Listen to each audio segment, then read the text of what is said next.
to the second day of the Conference on International Relations on India's Look East, Act East policy, a bridge to the Asian neighborhood.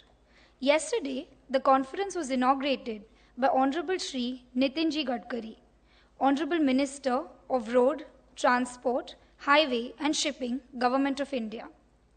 The Minister of Finance, Nepal, Mr. Ram Sharan Mahat, and Mr. Muhammad Shahryar Alam, State Minister of Foreign Affairs, Bangladesh, and Anil Vadava, Secretary East, Ministry of External Affairs, Government of India, were the special guests of honor. The two sessions yesterday on which the deliberations took place were India's trade and investment in Southeast and East Asia, and air and maritime connectivity, vital elements for economic growth. There was also a special session on Japan where Ambassador Deepa Gopalan Vadva gave insights into strengthening the relationship between India and Japan, especially after Prime Minister Narendra Modi's visit to Japan. Founder and President of Symbiosis and Chancellor, Symbiosis International University, Dr. S.B. Mujumdar, is known as a father of international students in the city of Pune. So, may I now request you to address the audience and also speak about the new initiative, the Symbiosis Ishanya Center.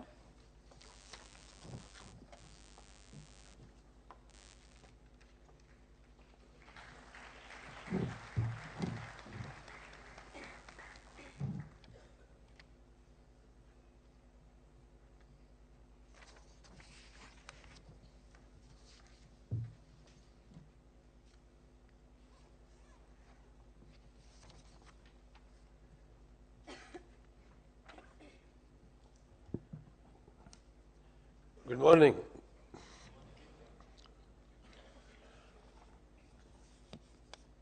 Today's chief guest, Mr. Kiren Rijiju, Minister, State Minister for Home Affairs,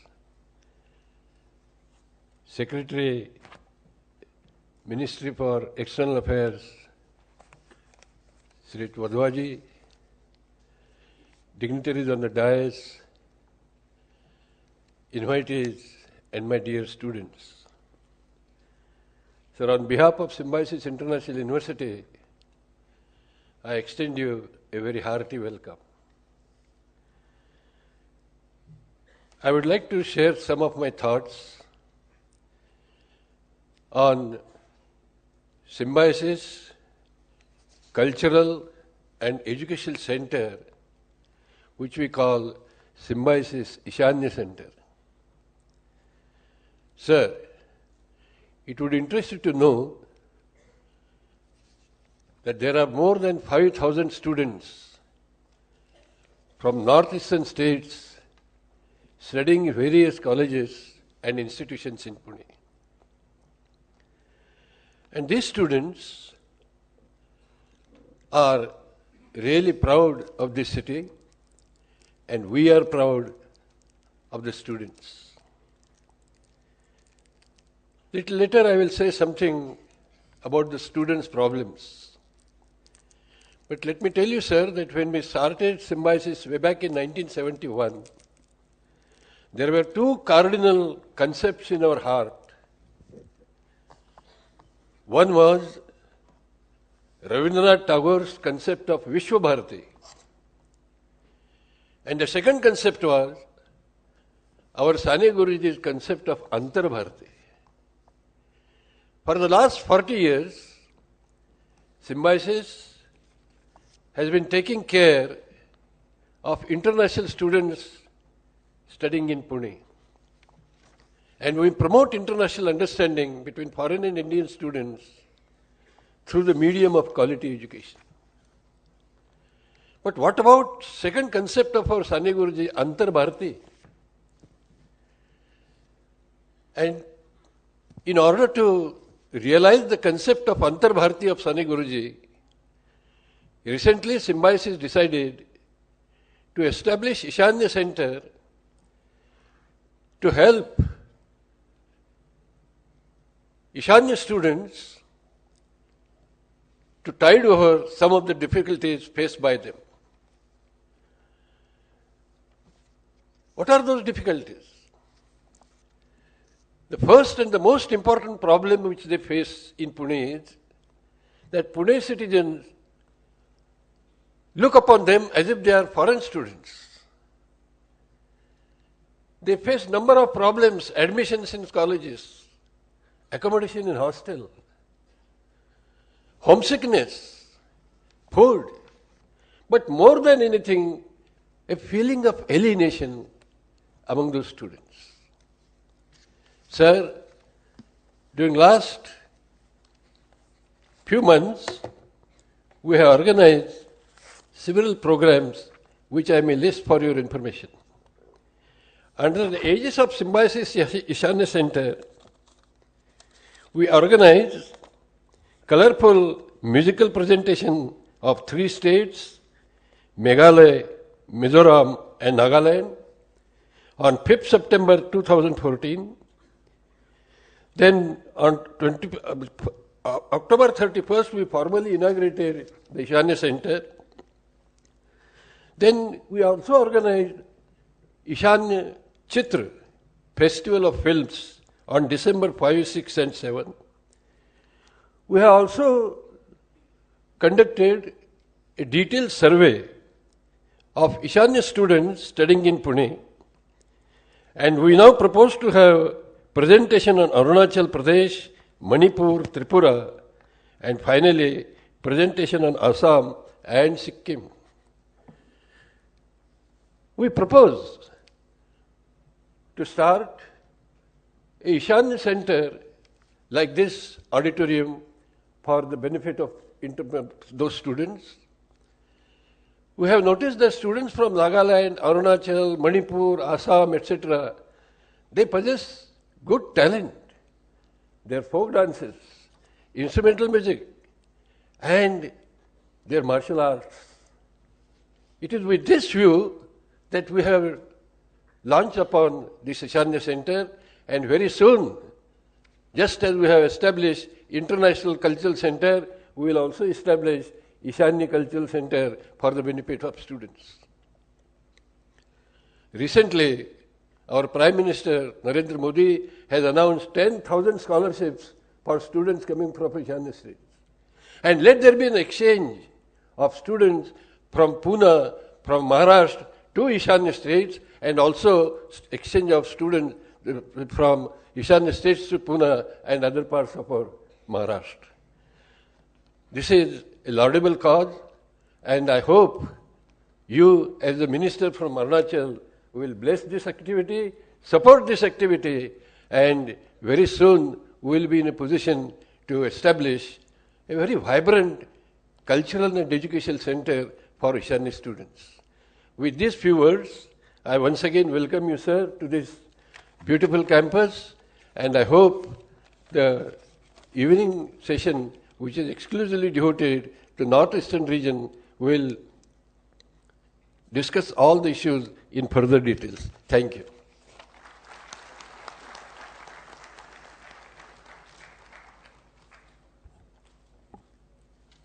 Thank you, sir.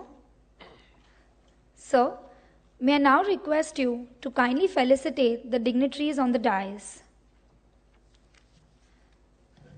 Mr. Kiran Rijiju, Honorable Minister of State for Home Affairs.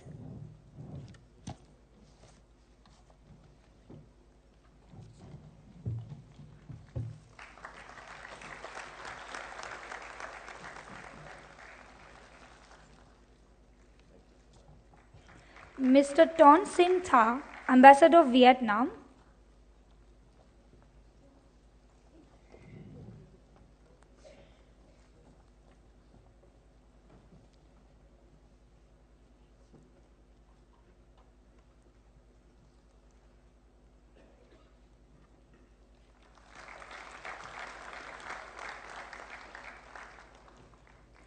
Ambassador A.N. Ram.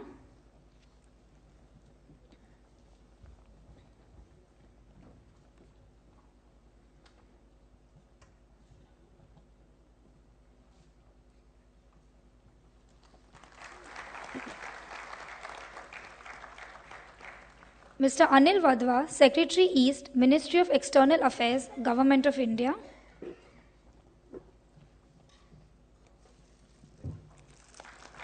Vice Admiral Anup Singh, former Flag Officer, Commanding-in-Chief, Eastern Naval Command.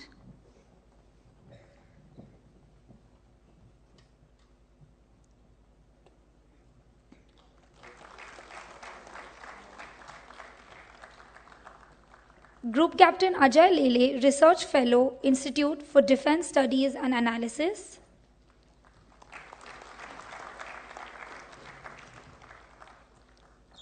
Mr. Mohammad Jasimuddin, Research Fellow, Bangladesh Institute of International and Strategic Studies.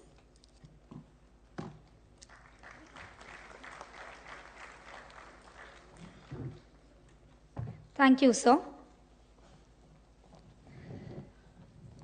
Mr. Kiran Rijiju was born on 19 November 1971 in Nafra in Arunachal Pradesh, India.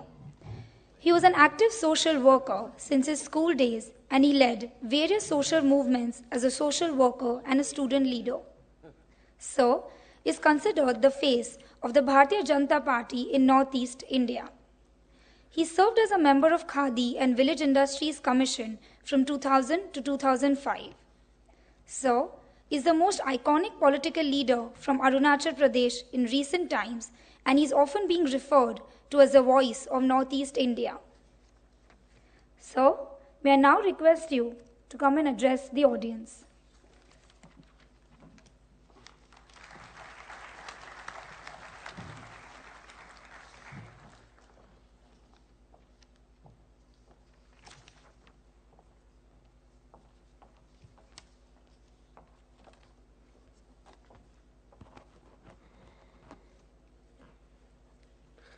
Good morning to all of you.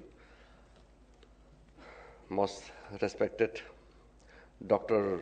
S.P. Majumdar, Ambassador Thonsin Than, Mr. Mohammad Jasim Uddin, Mr. Anil Wadhwaji, Vice Admiral Anup Singh, Ambassador N. Ram, Group Captain Ajay Leleji, and distinguished Excellencies, guests, and the faculty members of the Symbiosis Institute and their student friends. First of all, I'm extremely delighted to be part of this very important two-day functions, and this is my first coming to the Institute, though not the first time to Pune. But I'm really excited. I was driving up to this university campus to see the beautiful surroundings and really the proper ambience and the atmosphere is a true institution like. I was telling my OSD that we should not allow more settlement along the roadside and maintain the beauty of this university, because the crowd on the way gives a little bit of disturbing feelings in a peaceful atmosphere you see in the university. And I've heard of this university since long time, but unfortunately when I was being born, Dr. Majumdar was already thinking of establishing this institute. And I got the information very late, so I could not be part of this academic institution. Nevertheless, today I'm fortunate, and thank you, sir, for being invited to me for this important event. I'm not a diplomat, nor I am an academician, so normally I speak out less, and I speak out from my mind. And for those who are in the diplomatic world, it will be a little unpalatable for them, because my words and sentences are not very appropriate in the parlance of diplomacy. Yet I have lots of interest in this field. I travel a lot. Just for information, I have traveled 154 countries already.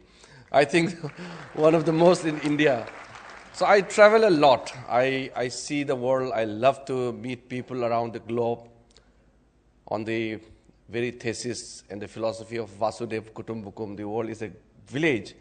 I love to travel and meet every fellow citizens on this globe, and the concept of the Antar Bharati and the Vishwa Bharati on the basis of which this university is established, it really goes well along with my small way of thinking and looking at this world. Well, the important part of this 2-day event is India's Look East policy, and I believe yesterday you had a very, very eventful day, full day, and today you are going to have, and I'm being part of this morning session. I'll try to speak out a few things which is there in my mind, and I hope that in the end of the session, the papers which come out, the views and opinions which will come out, emerge from this 2-day important session with so many dignitaries, not only from the country, but from Bangladesh, from Nepal, from Southeast Asian nations. I had the opportunity to meet most of them yesterday evening during the dinner time.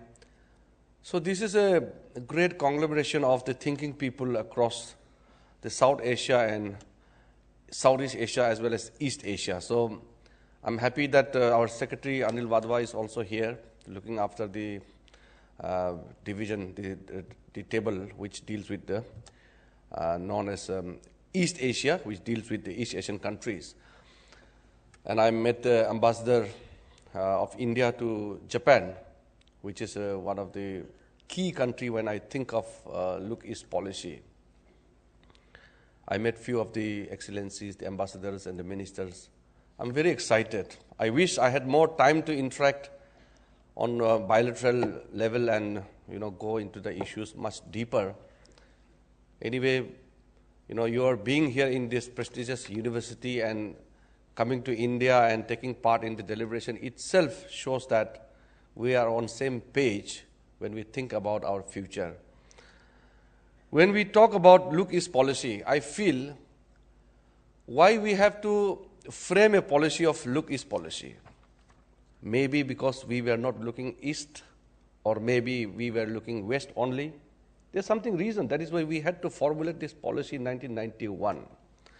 And now if our new government, under the leadership of Prime Minister Narendra Modi ji, if he feels that we have to act east, definitely since 1991, we are not looking enough eastwards. That is why we lack in action. That is why the Act East has come in. There's something lacking in that. It is not to say that we should not look west, but we should look all around. And the area where we are not looking enough is given importance here. And the history of this region, the whole, I don't see India as a country in broad term. It may be in a political connotation. We have a political boundary, so we are a nation. But India is much beyond. When we think of Asia as a country which is resurgent, continent which is resurgent, India has to be integral part of it. And when we talk of Look East or Act East, we have to turn towards east through Bangladesh, Nepal, Bhutan, and whole of Southeast Asian nations towards the whole of the Far East, 3 great nations of China, Japan, and Korea. So we look together. We have to look very, very integrated actually. Now when I come from Northeast, I'm influenced by my feelings and the experience which I look from the prism of the problems in Northeast India. I become frustrated. Now if we have a historical steel well road which connects Northeast India from Myanmar up to Kunming in the southwestern province of China, that is Sichuan as well as Yunnan province. These two are the provinces which directly links with India and Southeast Asian countries. Now China has linked Southeast Asia through Kunming. Now if we talk of Southeast Asia, I feel, and some of the people must have said earlier, Southeast Asia begins from Northeast India. Those who look at the geographical map of the world closely, if you see the map closely, we are very much entrenched there in Southeast Asian region. So Northeast India is the beginning of the Southeast Asian, that country, that region, the so-called the ASEAN countries. But somehow we are not able to make that Northeast as the bridge to Southeast Asian countries or bridge to East Asia country. We may think of looking at East through overlooking the Northeast India, but it will not be substantial if we overlook the northeastern part of India. We have to go through it. If any of you have visited some of the border areas of northeastern region, whether in the southern tip of Mizoram below Longthlai, or in a portion in More in Manipur, which borders Myanmar, or in Pangso Pass in Arunachal Pradesh, which is the place where the Stillwell Road runs through, or in Tura somewhere, or Dauki in the southern tip of Meghalaya connecting Bangladesh, these people feel Delhi is very far. Delhi doesn't influence their life. What influences the life is across the border. Still, we are not able to take anything concrete to forward the feelings of these people. There is a strong disconnect with New Delhi and the people living in the border area. For me, a country doesn't begin from the capital. The country begins from the boundary. And I have been telling the people of northeastern region, wherever I meet them, where there is a resentment against the center's attitude, I tell them, it may be center have a negligent attitude towards northeast, but more because the northeast people may not be able to articulate their problems. They are unable to tell their stories. That may be a reason. And I tell the people of northeastern region, don't let yourself as prisoner of your own frontiers. And the Northeast has 2% land connect with the mainland India and rest 98% with the neighboring countries. So we feel we are prisoner of our own frontiers. But if you look beyond, you may have a long international boundaries, whether it's a maritime coastal boundary or land boundaries. It is up to you. The problem can be as long as the boundary is, or the advantage can also be as long as the boundary is. We feel we are disconnected from the mainland India in Northeast India, but we don't realize the advantage of that 98% boundary with the neighboring countries. That enormous advantage has never been realized. With China, I understand. I will not touch upon the other subject, but little bit within that periphery, I would like to stress. We have issues with China. For example, the place where I come from, Bomdila, we were under, of course I was not born, but the region was 1 month under the occupation of the Chinese in 1962. Till 1962, all the pockets, around 5 pockets in Arunachal Pradesh, had barter trade relation with Tibet. Now Tibet has become the part of People's Republic of China. So the Tibetan influence along the Himalayan pockets of Arunachal Pradesh is very strong. Not only Arunachal, entire right from Leh Ladakh, Laol Spiti and Uttarakhand, Sikkim, right up to the Dachula Pass in the Hailung sector of Arunachal Pradesh. But 1962, thereafter, completely stopped. Movement between India and China along the McMahon line is illegal. It's completely stopped, and till now, it is the stage. No move forward. Keeping that apart, I don't see the relation of India with Myanmar, Bangladesh, and other countries, Bhutan, Nepal. There's no reason to be restrictive about our approach. We may have differences within the government agencies. When I was member of parliament in opposition bench, I was strongly fighting for the Steelwell Road to be reconnected again. This is a Second World War very popular road. Everybody knows it. Why we can't reopen the Steelwell Road? Now there are the strategists in this country who feel that opening Steelwell Road is not in the strategic interest of India. For me, keeping the border underdeveloped is not the security solution of the country. Activities full of development, full of life along the borderline is the true security for the country. Now, if you see some of the countries, I will not quote the names, some countries go to the extent of illegally settling people in their border area to claim that that particular piece of land belongs to you.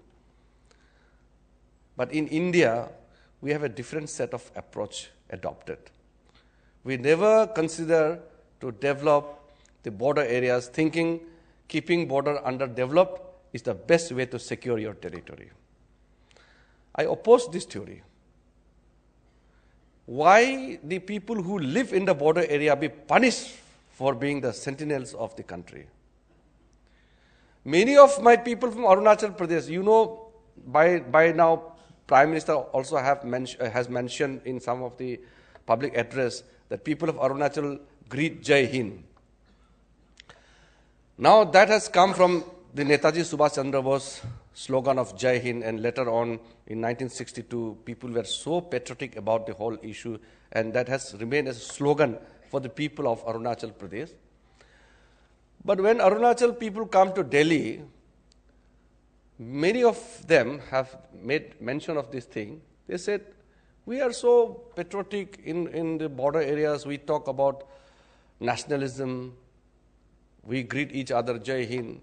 But it seems the people on the street of Delhi are least bothered about the interests of the nation. When they say, I have come from the border area, you should consider me as your brother, I'm also Indian. The response at many times is very, very unacceptable. People are so engrossed in their individual interest that the feelings and attachment for the national interest takes a backseat. I tell them that don't feel bad. There are good people, there are bad people. This country is too big, nearly 1.25 billion people. It's not easy to see people think alike.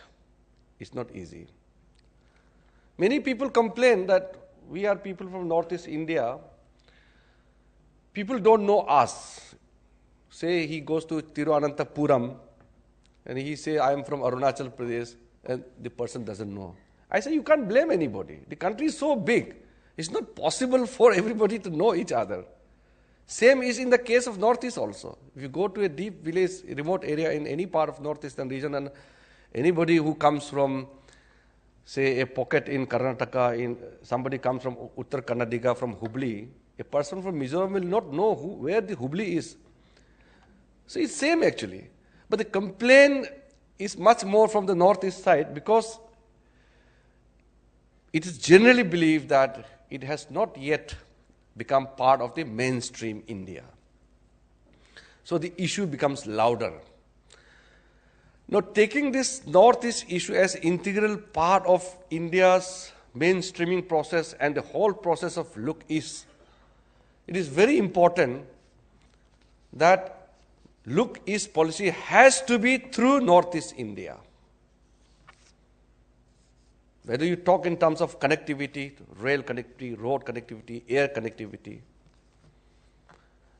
there's nothing in place right now. Because a person from More, if he has to go to Mandale, he has to come to either Calcutta, Delhi, to fly to Rangoon. A person from Tura, he has to go to Dhaka, he has to come to Calcutta, then he has to fly to Dhaka. there's a serious gap in our action as well as our policy. In every governmental organization or private organization, everybody would say that we should do much more. But the fact is, since we have not acted enough, that is why the Prime Minister has initiated this Act East policy. I think it's appropriate time in our history that we really act. Many people feel that the Indian diaspora in the United States is very vocal, very influential. Many people do not realize the Indian diaspora in Nepal and Myanmar is much larger than the Indian diaspora in the United States of America. Historically, the Indian diaspora in Burma, the country of Myanmar, has been strong. It's a historical link. An Indian diaspora in Bangladesh or Nepal, this is very powerful. But we feel that these are just our neighbors. जैसे हम लोग बोलते हैं ना, ये घर का मुर्गी तो दाल बराबर. They feel that the diaspora in London and the United States is much more gainful for us than the diaspora in the neighborhood. This itself is not a correct thinking. Sometimes I feel, for example, Japan is such an important country for India, and one of the initial country who had extended support for our technological advancement. I feel our relation with Far East is restricted to the officials or the people who have business interests. Because I don't see in the general, category that amount of interest it generates for America or West is not there in East. Recently, when I went to Thailand, just last week, I went for that conference on civil registration. When I met the Interior Minister, our counterpart, the Home Minister of Thailand, the meeting itself was so emotional. And he said that we look up at India. India is a spiritual guru. India is a cultural guru.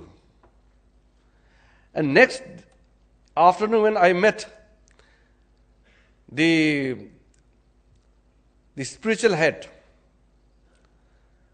when I gave him, I brought the soils from Sarnath, Bodh Gaya and Kushinagar, and the original leaves from the Bodhi tree in Bodh Gaya, I presented to the Supreme Patriarch. He took the things and he prayed, may Lord Buddha bless India to continue to lead this world in peaceful manner. We talk about the global leadership of India. We are already there. The only thing is we don't realize that. We are a spiritual guru of this world. The ancient Indian cultural heritage, we are unable to rephrase the story in much attractive manner because the younger generation wants attractive packages. So we are not able to showcase our own heritage. I realize that. And in Mongolia, I don't know if any Mongolian friends is here. In Mongolia, if you say you are from India, they look up at you. Oh, you are from great Indian nation, the land of Buddha. India is naturally a global leader already there. The only thing is that we are unable to take care of the heritage which is available, gifted to us. We need to really move beyond. And on that note, the Symbiosis International University is taking the challenge in hand, taking the global students in the campus, giving them education, and showcasing what India can do. Because India is not expansionist. India is not there to put any kind of pressure on any country in terms of imposition of anything, but to integrate on the basis of our philosophy. And likewise, whether in our diplomatic parlance or in our social character, we have to really understand our own position and go global. Last year, I believe you had a meeting for the African interest and African region. This time for Look East policy. I'm very excited because this is the region where half of the humanity lives. Now, India and the East, this is going to be the most happening region in the 21st century.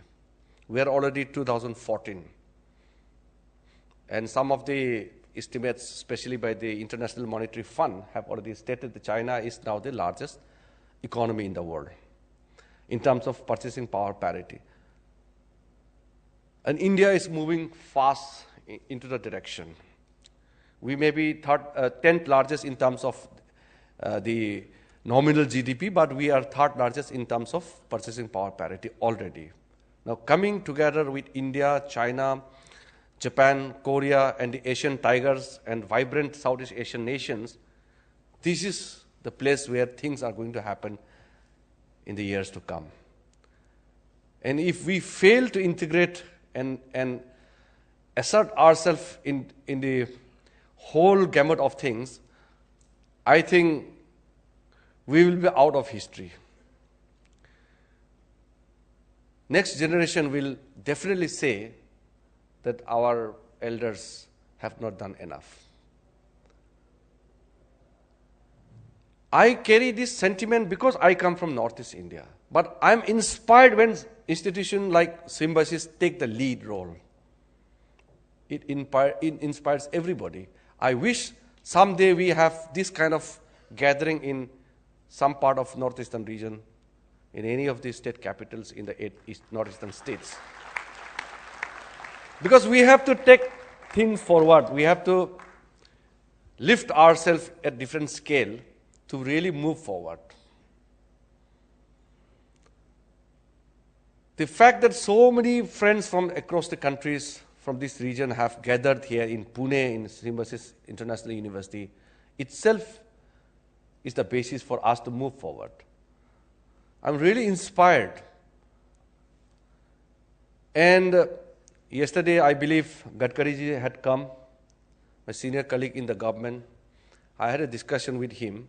I told him, we have made enough of policies to connect Northeast with Southeast Asian countries. There were car rallies, there are flag meetings, too many things have happened as symbolic. It's really time to act. We can't just keep on talking about the potentials. Potential is nothing, it's just limited to assessment. It is important to the extent we realize it. We are going to do it. I can assure you, our new government, we are going to do it. From my own capacity as a leader from Northeast India and as a minister in the government, I am very determined to do it. Whether it's with Bhutan, Nepal, Bangladesh, Myanmar, China, we'll do it. We had too much of doubt in our own capability. We have to go forward. I feel we are too late. India is not a small nation to be really bothered about the security concerns when you are talking about the trade and relation between people to people. Why the northeastern region boundary with the neighboring countries should only be boundary to smuggle arms, ammunition, counterfeits, drugs, and export and import of terrorists? Why? We should be importing and exporting goods and services. There must be people-to-people contact. We must enhance our ability and we must enhance our own capability as well as we have to enhance our own confidence. And the third part, confidence, is most evident during last 2-3 decades I have seen. Whenever we talk of relation with a neighboring country, the concerns raised is the security. And security should not be the reason to curtail our own engagement with the neighbors. We have to move away from this concept and this mindset. I will not take very long time because you are going to have very intensive deliberations on this subject. But on the very, emotional points which Dr. Majumdar mentioned about the people from Northeast India, I just would like to just mention here 2-3 points. The integration of India must be activated much more. When I assumed the minister in the Ministry of Home Affairs, and that is the ministry where we look after the security of the nation and the relation between central, states, regions. This is the ministry. And if I can't handle the ministry, when I am a minister there, I don't know what about the history, but I'll never be excused myself. I have taken certain steps. Why Northeastern people should feel alienated in their own country? Many people have many reasons. But I tell them, till you are dependent, you will feel alienated. World is little cruel on the weak people. Those people who do not have their own voice, they are never going to be heard. If you want to be respected as an Indian citizen, you must be able to contribute something to the nation, and you must be able to take care of yourself. Many unemployed youths from Northeast India come to me and say that we want to do something for the society. I say it's very good. You want to do something for your society, but remember, you will be able to do something for your society only first you should be able to do something for yourself. You will be able to lift somebody when you are able to stand yourself first. You have to be a strong citizen, you have to be educated citizen, you have to be very, very capable citizen to do something for your society. I am sure those Northeastern students who are studying in Symbiosis International University, they will come out as a citizen who can take care of themselves, then take care of the society. I have full confidence on the ability of this university to churn out the effective citizens we are looking into it. We are going to have much more concerted and coordinated effort in the future. Recently I went to Bangalore. I met some 5,000-6,000 Northeastern young boys and girls studying there. There was a huge gathering. And the complaint is very usual. Wherever we go, people don't know us, there are cultural conflict, this and that. I say India is not yet very literate society. So 60% of the Indian people, especially who are in rural India, they do not know. Forget about people coming from Northeast India. There's an internal conflict. There's a cultural conflict. There are gaps. These are the realities we have to face it. But just because of that, if you develop a kind of cynicism that nothing can be done, we will always be neglected in this part of the world, it's wrong. We have from Home Ministry made certain policies in hand. We had a committee, Besbarawa committee. Mr. Besbarawa was yesterday here. I met him. Oh, he's right here. Under the leadership of a very senior former bureaucrat, former secretary to the Government of India, the group had made an extensive report on the complaints and the discrimination, so-called, being faced by the Northeastern people. The voluminous report is there in the ministry.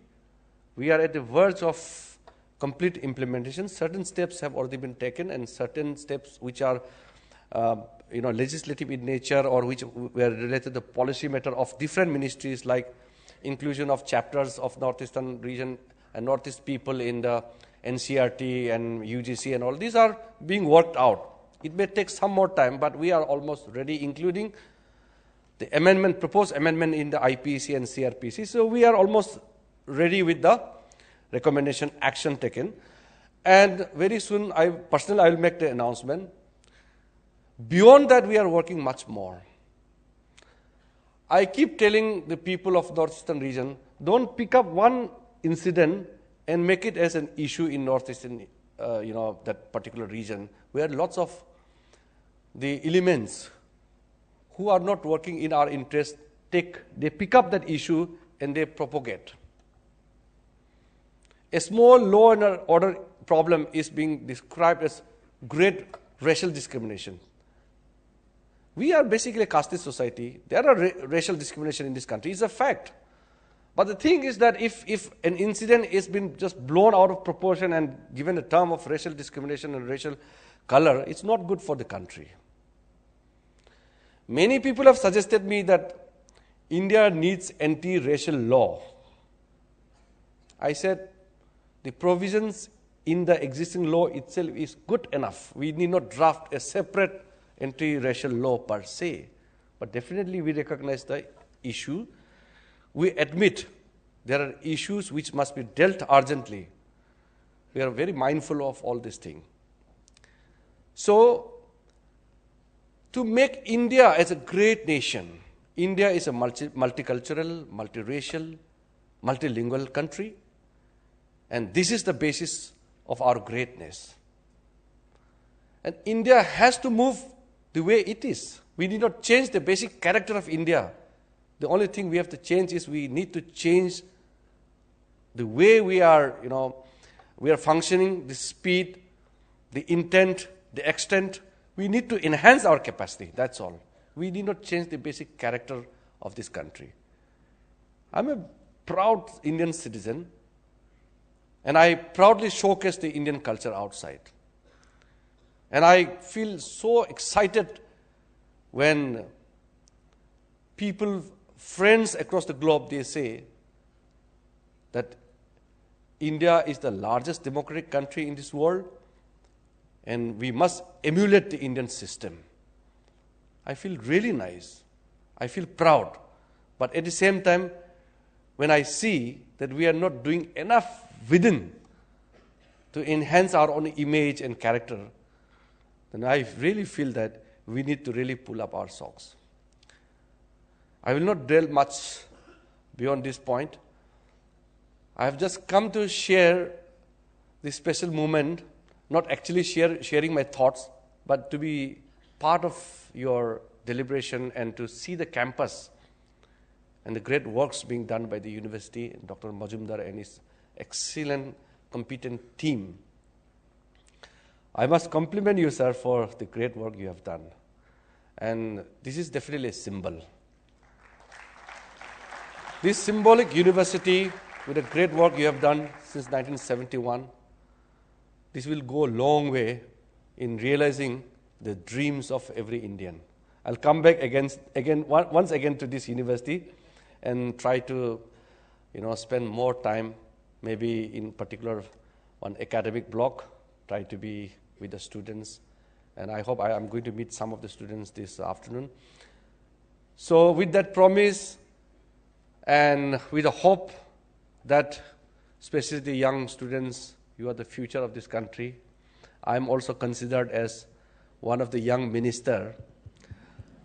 So we are partners. We are the next generation. We have to take care of this country. We have to take this country in a greater heights. And looking forward to work together as a team India. Thank you so much. Thank you, Dr. Majumdar. Thank you, everybody.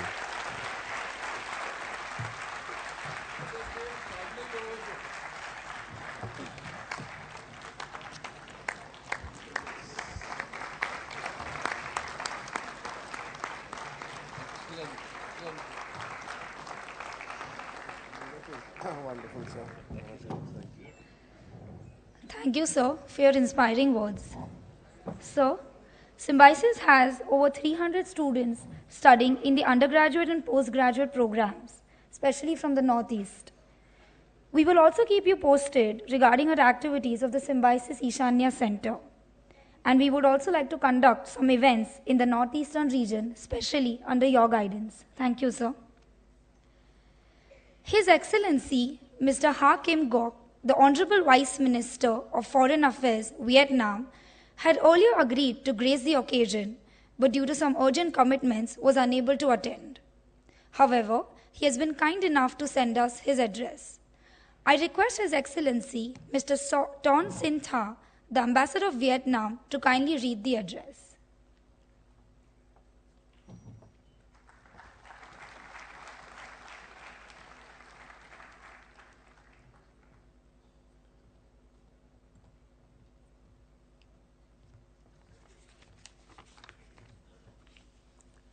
Honorable Minister of State for Home Affairs, Kiren Rijiju, His Excellency Anin Nadwa, Secretary East, Ministry of External Affairs, Dr. Muzumda, Chancellor of Symbiosis.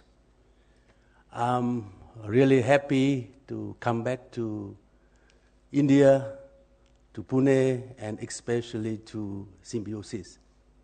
7 years ago, I was here in India, but now I came back as ambassador. I saw a lot of changes in India, and especially a lot of development in Pune. And now, Symbiosis has become a very beautiful, very nice university.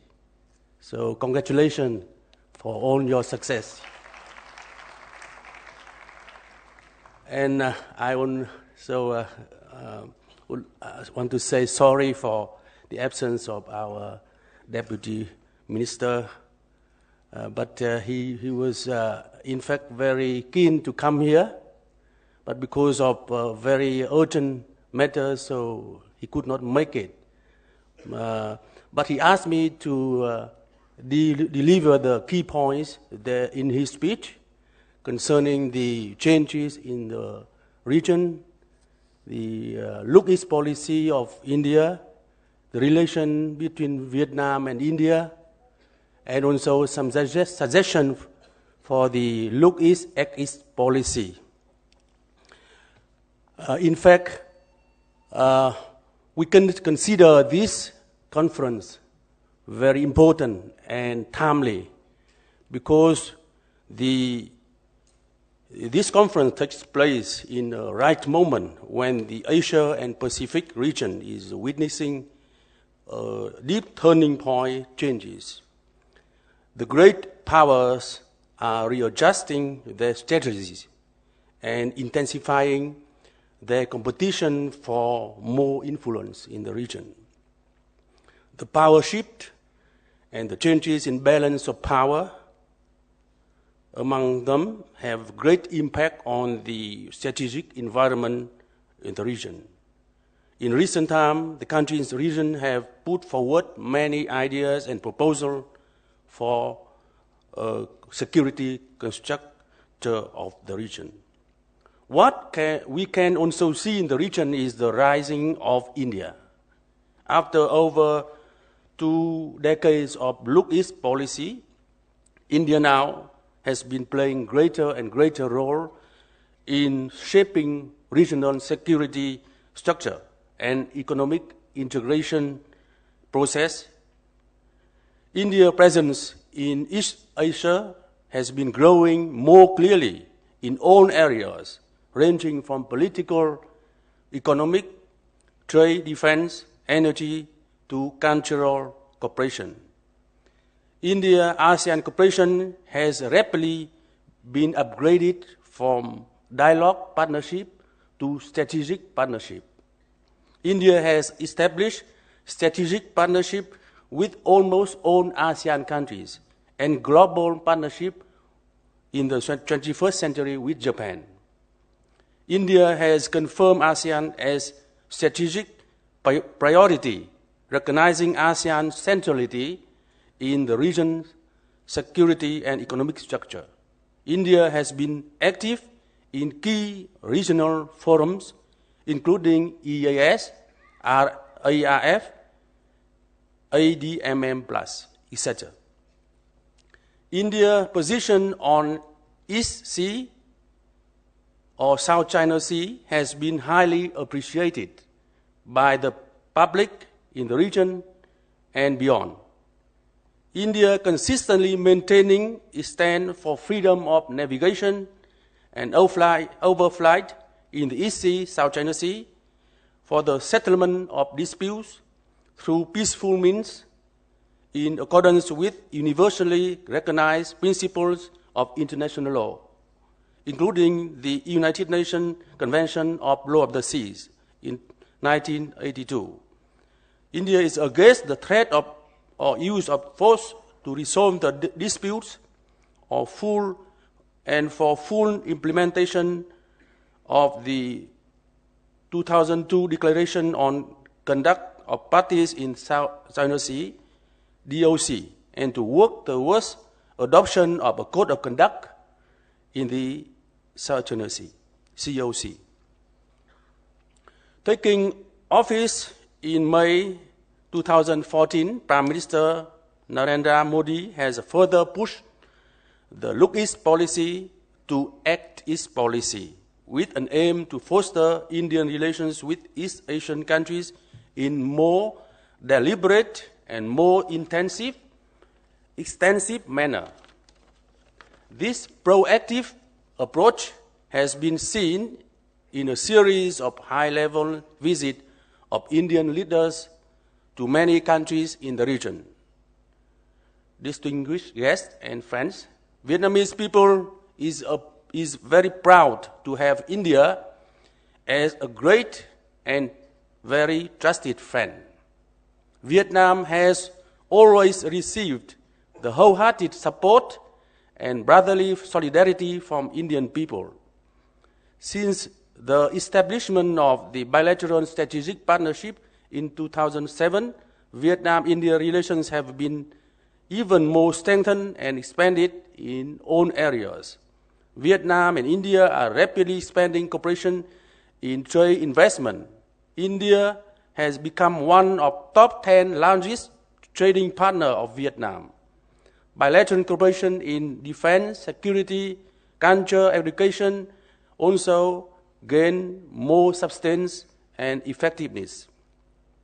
The two countries also have same views and always enjoy close cooperation in international and regional forums.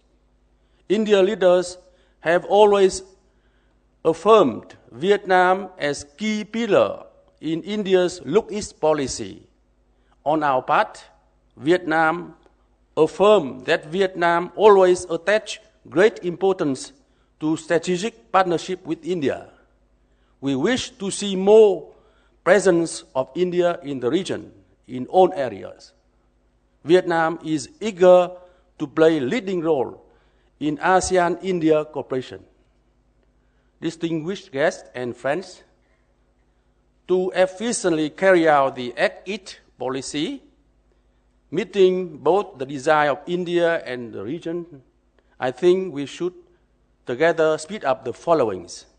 Firstly, sea, road, and air connectivity between India and East Asia region should be enhanced. The projects like 3,200 kilometers highways between India, Myanmar, Thailand, and the India-Vietnam direct flights, cooperation within BIMSTEC and MGC need to be promoted and implemented in a stronger manner. Secondly, India should continue cooperation and support the central role of ASEAN and actively participate in the EAS, ARF, actively promote the process of RCEP, and quickly implement India-ASEAN FTA. Thirdly, India should actively involve in building norms in the region, resolving regional security challenges, including the flashpoints in East Sea, South China Sea, supporting full and effective implementation of Declaration on Conduct of Parties in South China Sea, DOC, and accelerating the conclusion of the Code of Conduct in South China Sea, COC. In conclusion, we believe that this conference will bring many ideas, create new momentum for stronger implementing the Act East policy in the time to come, making contribution to bringing India to greater power status with a more important role in fostering peace, development, and prosperity of Asia-Pacific region and the world over. Thank you for your attention.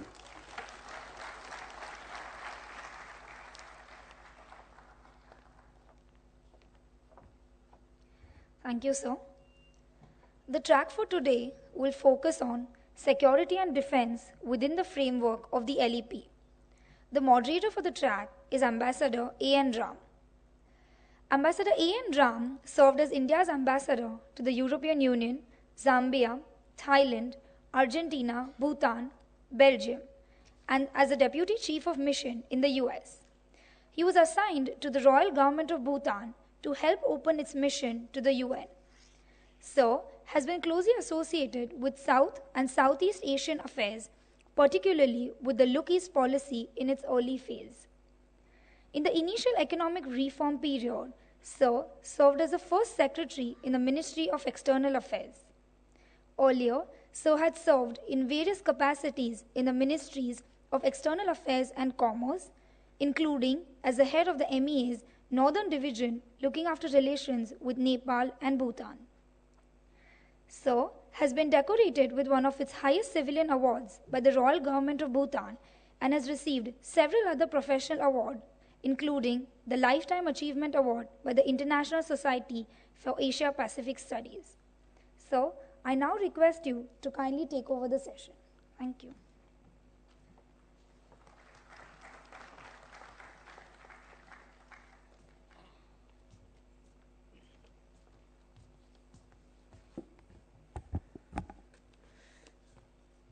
Good morning.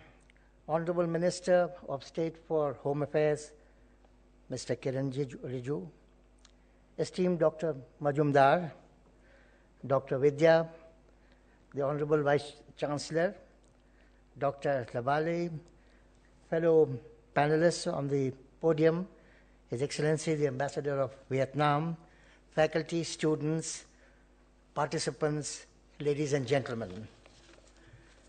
Today's session, the morning session, will deal with security and strategic issues, as has been just mentioned. Our rapidly evolving Indo-Pacific region today seems to be in search of a tenable equilibrium and stability based on the imperatives of regional multipolarity. The presence of extra-regional forces, the rise of China and its growing assertiveness, the destabilizing impact of non-traditional security threats and transnational crime, the diminishing centrality of ASEAN, and the rise of countries like India and the increasing role of Japan and Australia are all factors that need to be examined in this morning's session. The forces of crime and terrorism, particularly those involved in the maritime sphere, the rising maritime disputes in our region, are all now central in the discourse which we are likely to cover in this morning's session. Today's discussion will inevitably focus on some of these areas and will eventually perhaps come out with a roadmap for the future. I have the privilege of introducing the 4 speakers for this morning's session, and they're all very eminent people.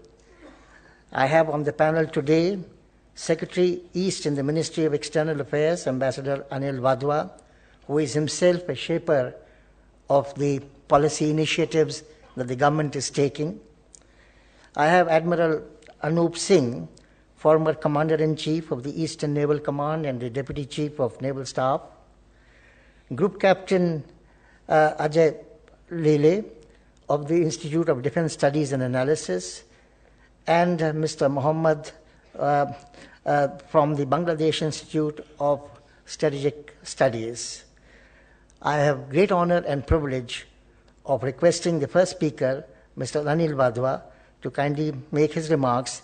I would have to request the panelists, for logistical reasons beyond my control, to confine their comments to about 12 minutes at the outset, so that we are left with a little time for an interactive session with the floor.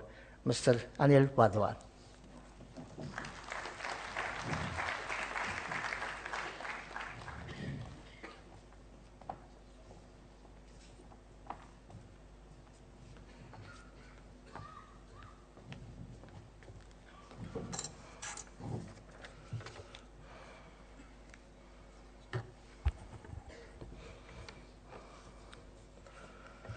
Honorable Minister, Sri Kiren Rijiju, Ambassador Ram, Ambassador of Vietnam, Vice Admiral Arun Singh, Group Captain Ajay Lele, Sri Muhammad Jasimuddin, distinguished guests, members of the academia, student community, ladies and gentlemen. I find myself in august company today to discuss this theme of security and defense within the framework of the Look East policy. This subject is of fundamental and ever-growing importance within India's strategic paradigm. The 21st century is undoubtedly the Asian century, as the economic and geopolitical center of the gravity of the world has shifted, surely, but slowly, to the Asia Pacific. And today this region is the world's most dynamic region and the growth engine of the planet. Simultaneously, the emerging signs of multipolarity in the global order, with the rise of a number of new powers, several of them Asian or bordering the Asia Pacific. In particular, as Ambassador Ram said, the inexorable rise of China, the perceived decline in the United States supremacy, and that's debatable. They have all contributed towards a new and relatively fluid world order, hinged increasingly around the Asia Pacific.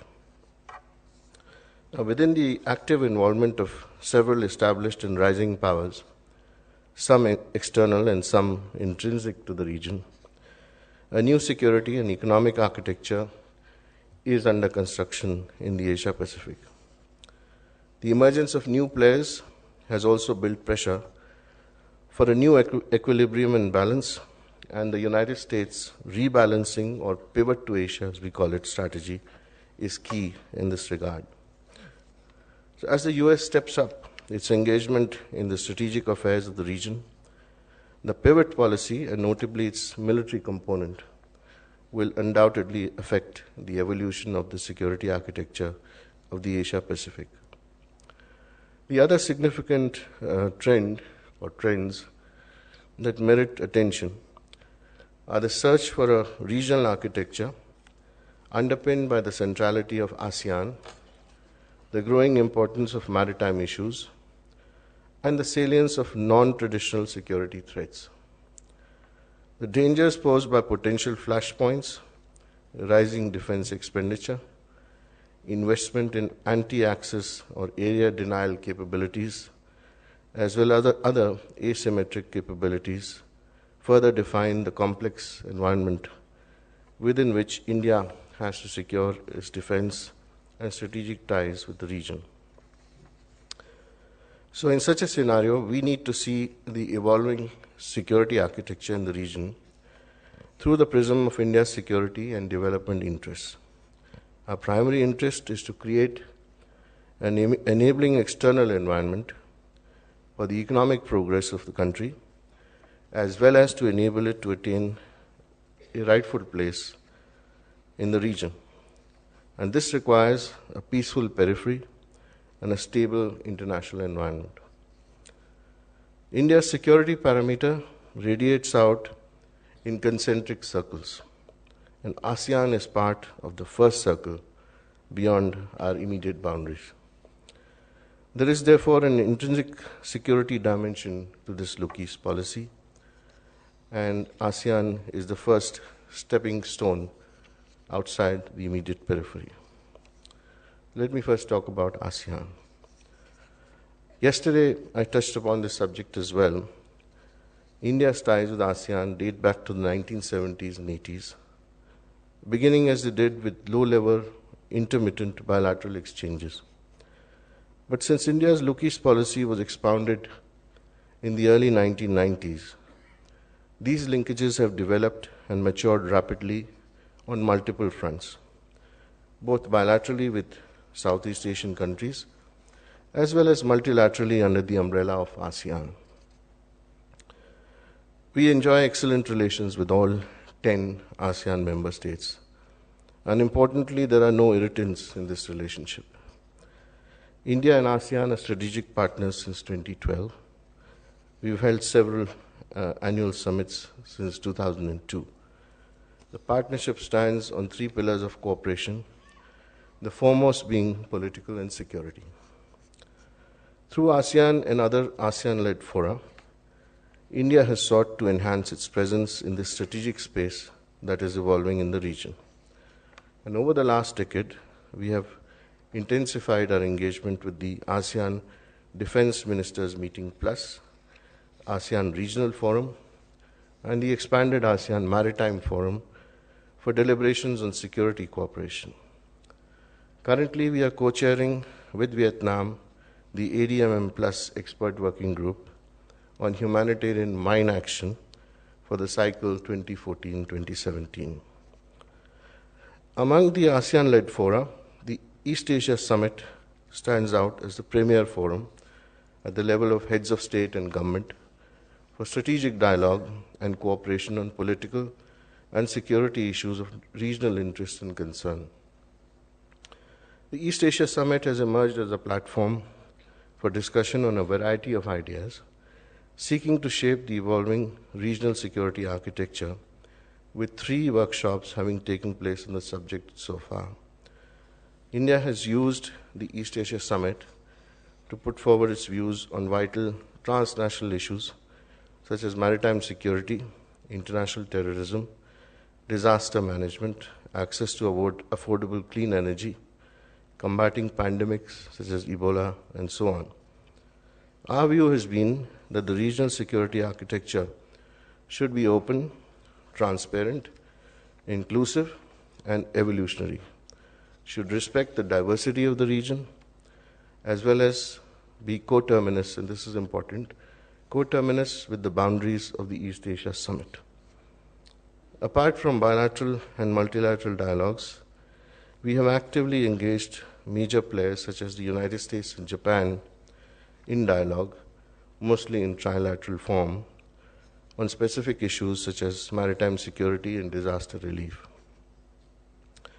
Security issues have long been under discussion in diverse ASEAN-led fora, and indeed other regional fora as well. But a host of new factors are creating insecurity across our region and enforcing a sense of urgency to shape the regional security architecture. Even as Asia's economic interdependence and resurgence is proceeding apace, bitter historical legacies, territorial disputes, strategic competition, and military modernization are causing concern. The economic and military rise of China has had a profound effect on the security scenario of the region. Its stance on geopolitical sensitive issues, such as the South China Sea and the East China Sea disputes, has been a cause of concern for several ASEAN members. Some states in China's vicinity are seeking to expand their strategic space by reaching out to other regional and global powers. Minister Rijiju referred to the Northeast as the first line of defense as far as India is concerned. He also mentioned that 98% of Northeast boundaries are with our neighbors. And therefore, he referred to development of our border areas as the best approach to achieving our security.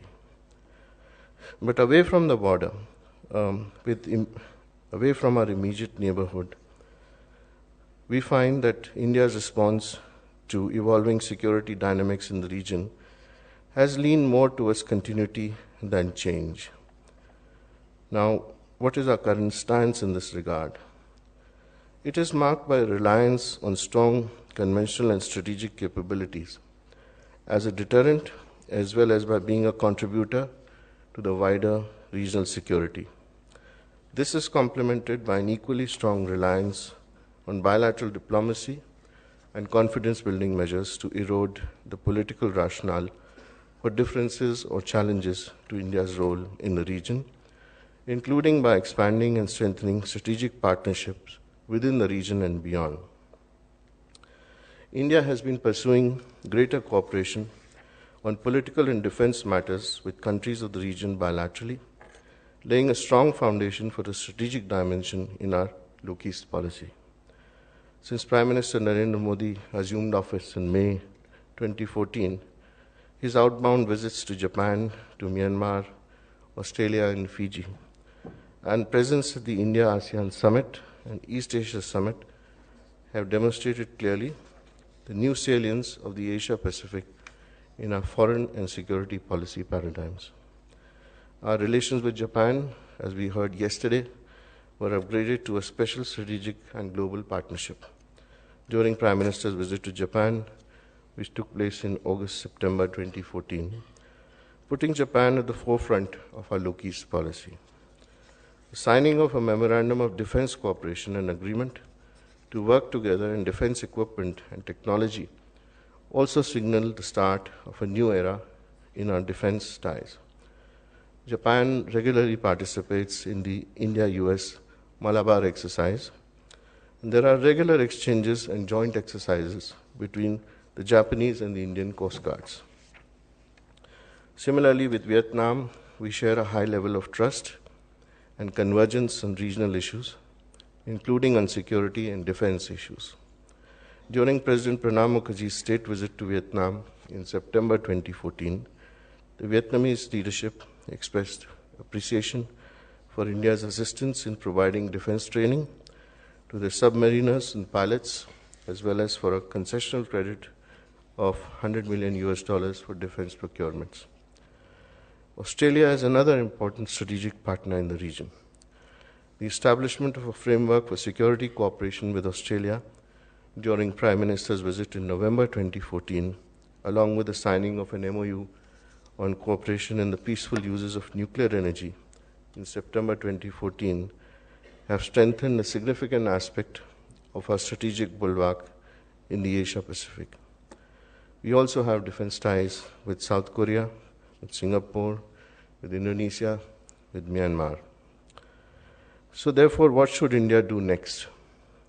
In order to achieve our security objectives, is it possible, or do we optimize the use of defense cooperation as a diplomatic force multiplier? And I'd like to listen to views of the panelists with great attention in this regard.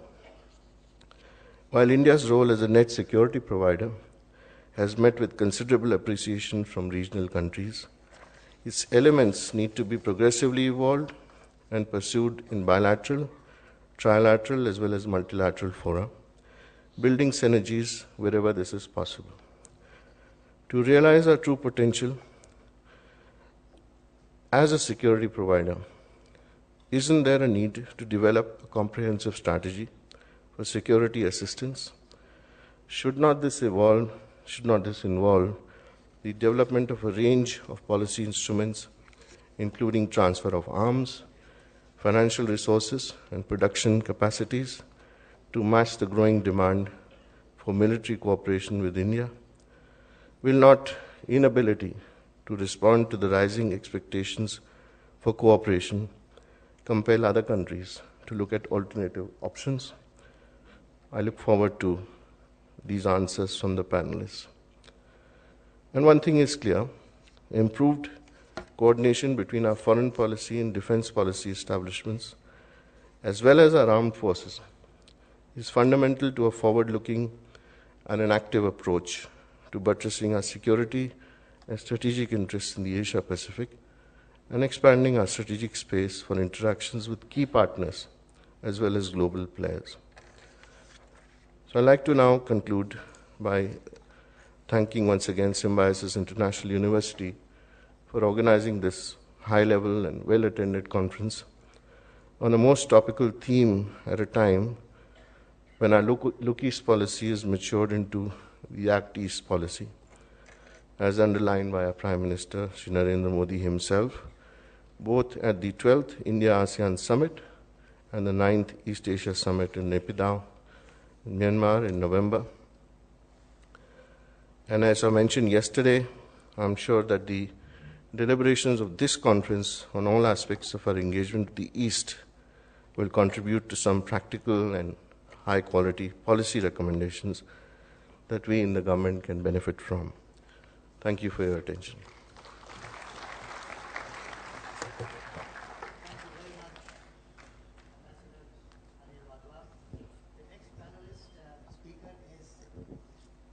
Vice Admiral Anup Singh. May I request him to make his presentation in about 12 minutes? Thank you.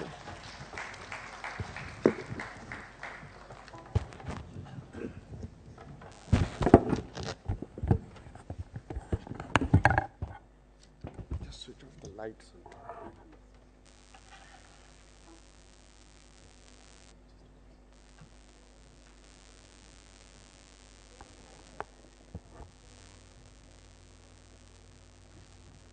Shri Kiran Rijiju, Honorable Minister of State for Home Affairs, Dr. S.P. Majumdar, distinguished panelists, members of the senior faculty, distinguished guests, ladies and gentlemen, and yes, boys and girls who've come out of their classes. Honorable Minister, you were absolutely right when you mentioned about Dr. Majumdar's dynamism and the beautiful campus, series of campuses that he's established here. I last met him in 2009, and 5 years later, he's looking much younger. And I think your recommendation should be taken in all seriousness by him, because if he establishes a campus in Northeast India, then he will look 5 years more younger. Yesterday I was told I'm allotted 20 minutes. This morning I was told 15. Just now you heard the moderator 12. If I delay any further, he will tell me to come back. I've been asked to speak on geopolitics in the Indo-Pacific. This assumes importance because of Track 3 and its subject. But the focus is on the South China Sea and the turmoil that has been created over there.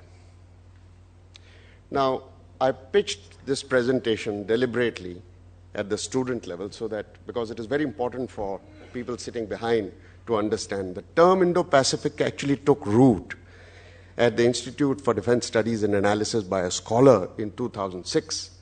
And happily for us, Prime Minister Shinzo Abe repeated this term and defined it as the indispensable connectivity when he came in 2007 between the Indian and the Pacific Oceans.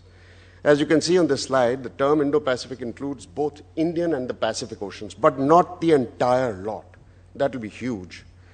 It actually includes an area as shown by this circle, which means the entire Western Pacific region, and that part of the Indian Ocean which is centered around the equator but hugs the east coast of Africa and starts from the Suez Canal, comes down as the circle shows you. Why?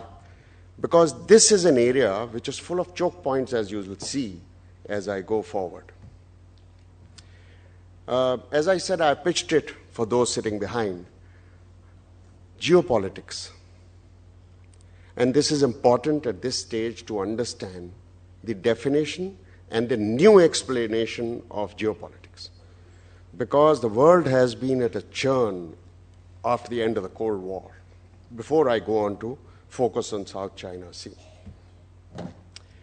Now, geopolitics at its simplest actually means the effects of geography on international politics or relations between nations. And what are these effects of geography? They include physical size, physical location, advancements in technology, demography, topography, climate, and most importantly, natural resources of a nation. The impact of these effects is what determines the stakes that a nation has. Now, ladies and gentlemen, you have to remember that geography is destiny. You cannot choose your neighbors. You cannot choose your climate. You cannot choose your surroundings. And that is why geography is also the handmaiden of strategy. As a corollary, but a very important corollary, geopolitics determines foreign policy, and therefore the nature of relations that a nation chooses with other nations.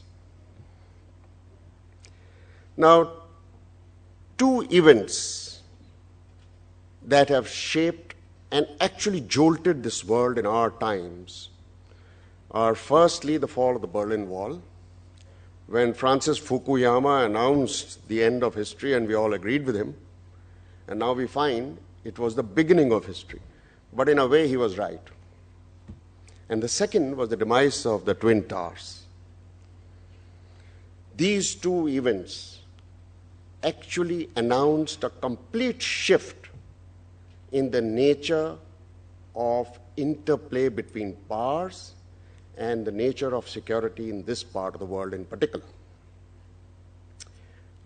Therefore, looking at these two, if you look back at the Cold War era, you will realize that the balance of power theorem, which is very well encapsulated in this caricature of the early 50s between Truman and Stalin, kept peace insofar as non-traditional and asymmetric challenges of the world are concerned.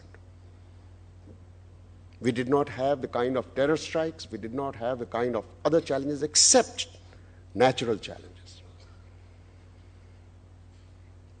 Let us now look at the Indian and the Pacific Ocean, since I'm talking of geopolitics in the Indo-Pacific, before going on to the South China Sea.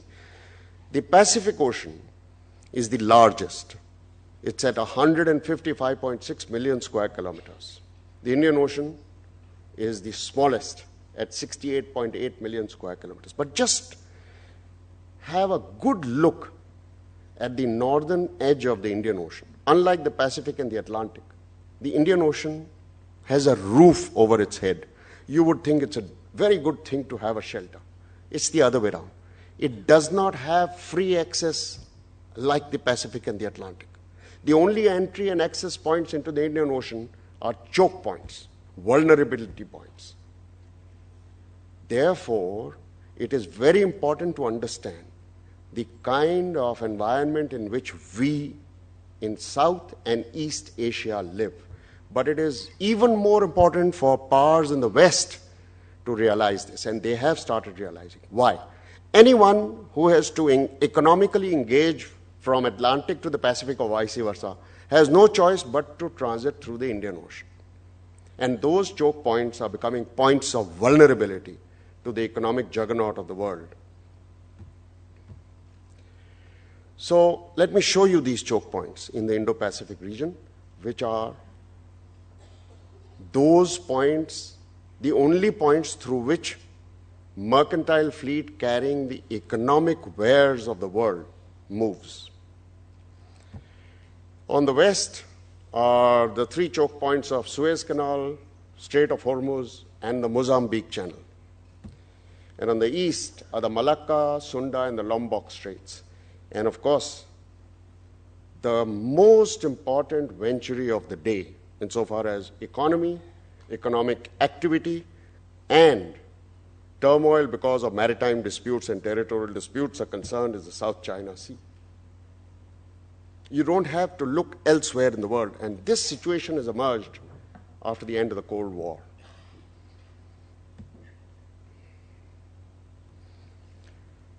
More than 1 billion tons of oil and a lot of gas moves through the Indo-Pacific annually. And almost $3 trillion worth of goods move just in the North Indian Ocean. If you take the entire Indian Ocean and all the choke points, it goes beyond $5 trillion. The EU alone found that in 2009, the last study that they did, they were transiting through the Indian Ocean with almost $1 trillion worth of goods. There is a great criticality in this Indo-Pacific construct of the Indonesian archipelago, the largest archipelago in the world. And as you saw, the point that actually connects the Indian and the Pacific Oceans and is the most crucial transit route is the Malacca, Sunda, and Lombok Straits. Imagine if Indonesia were to not act in concert with the UNCLOS, the Law of the Sea Treaty of 1982, and block these passages, people even from Malaysia or Philippines would have to go all the way around Australia and spend 5 times the number of days and perhaps equal amount of money insofar as extra fuel is concerned. Look at the non-traditional challenges that have assumed a great amount of magnitude after the end of the Cold War. Piracy, armed robbery, trafficking in guns, maritime terrorism like MV Limburg in 1999 or USS Cole in 2000. As if all these non-traditional challenges which have taken flight after the end of the Cold War were not enough. 80% of the world's natural disasters strike with harmonic regularity the Indo-Pacific region, 70% of them in the Indian Ocean alone. That's why you have the largest amount of tsunamis, typhoons, hurricanes, earthquakes, cyclones, avalanches in this part of the world. So there are huge challenges. And remember what you heard yesterday from many speakers, that almost 50% of the world resides within South and Southeast Asia. Now, you also heard yesterday that the center of gravity of the global capital shifted from the Western Hemisphere to the Eastern Hemisphere starting about 2 decades ago. That's when it was eastward bound, most of it towards South and Southeast Asia, and particularly is now concentrated in the South China Sea. Why? Look at this picture of 2006. This picture shows circles which are in light orange, signifying 5 million TEUs being handled at a particular port. And wherever there are overlaps, it means there are more than one port, or if the circles are dark orange, it means those ports handle more than 5 million TEUs. Where are the deepest orange circles and the greatest overlap? South China Sea. In the whole world, out of the whole world, 8 of the top 20 container terminals in the world are Chinese. Shanghai superseded Singapore in the year 2007 by handling 710 million tons of normal cargo and 33 million TEUs, containers, 20-foot containers. That's the kind of economic focus that we are talking about. Through the South China Sea, daily, more than 11 million barrels of oil transits, destined for countries within the South China Sea and to Japan and elsewhere, and to South Korea. $5.3 trillion worth of global goods transit through the South China Sea every year. 1.3 out of that belongs to the United States. $400 billion worth of cargo that transits through the South China Sea annually belongs to India. So you can see the impact of maritime security and the threat to the well-being of nations like India, which is far placed from the South China Sea. Even landlocked countries will get affected if there were to be any crisis or conflict as indications have been showing. 6 trillion cubic feet of gas passed through the South China Sea in the year 2011. It's growing at the rate of 4%. You can do your maths. You heard yesterday about the new paradigm that is being now established insofar as connectivities and transit routes, alternate transit routes are concerned by China. This is a picture that shows you the east-west pipeline between Central Asian republics and China, and the Guangzhou to Hamburg dual-track railway line which was commissioned last year. And now there's another one that's going to be commissioned up to Spain.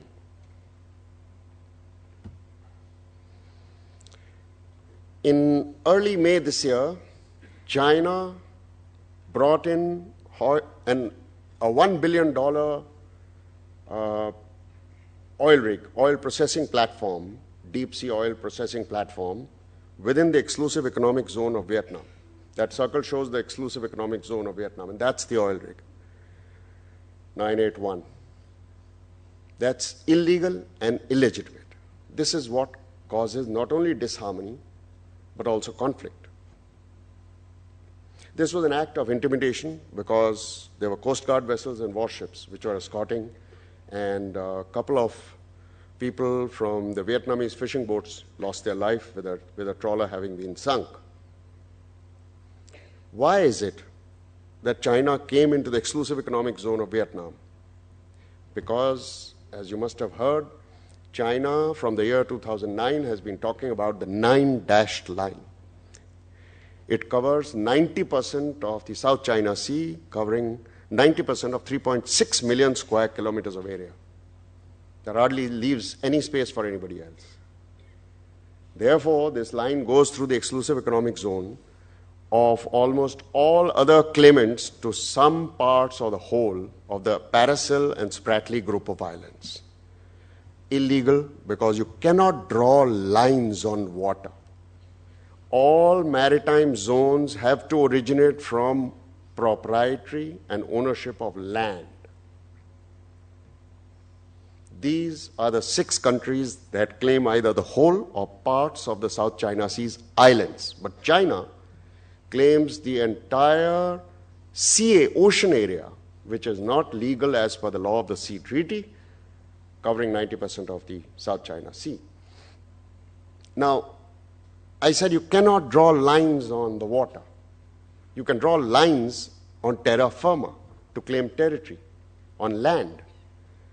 There's been only one example, the last one, of 1493, when Pope Alexander VI, through a papal bull, which meant an edict, drew a line between Brazil and Cape Verde, passing through 300 miles west of the Azores, and declared that all mainlands and islands to the east of this line would belong to Portugal, and all mainlands and islands to the west of this line would belong to Spain. Now, this was 1493. Singh was not born, Singh was not a king, and therefore Singh did not own any land. Why do I say this? Because the Pope also declared, except those mainlands or islands which are owned by Christian kings. So if Singh were a king, he would have also been exonerated. But that was not to be. But the world objected to this in 2 centuries after this event. And then came a great man called Hugo Grotius, who asked for freedom of navigation and common heritage of mankind to be used by everybody. There cannot be any lines drawn on the water.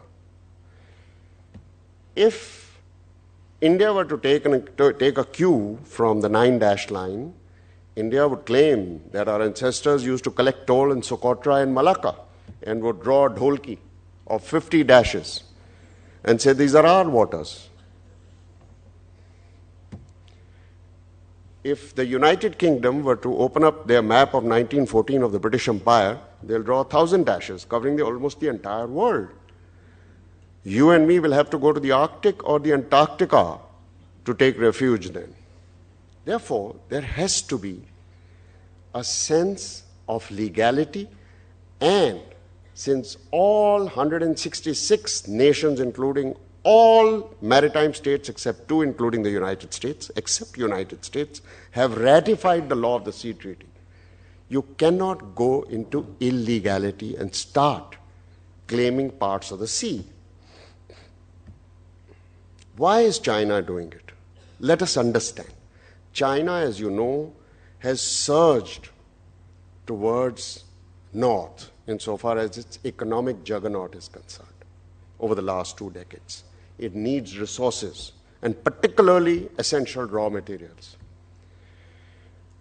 The South China Sea is a water body of proven rich resources. It is, as the Yanks would say, it's the economy stupid. It is an area of some of the world's most important sea lines of communications. We call it now strategic lines of communications. And it is an area whose strategic geography has suddenly assumed primacy amongst objectives, insofar as China is concerned. If you were to just try and create an anagram out of the nomenclature of South China Sea, you will find it's a cash outshine. This is a fact. It's not just dollars, it's not just euros, it's valuable oil and gas and seafood. 25% of essential protein for all littorals in the South China Sea, all countries in Southeast Asia and East Asia, has to be seafood.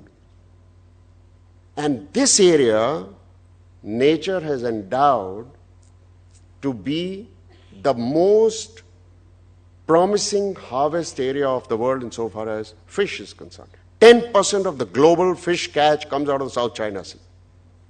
8 million tons is harvested just by 6 littorals other than China.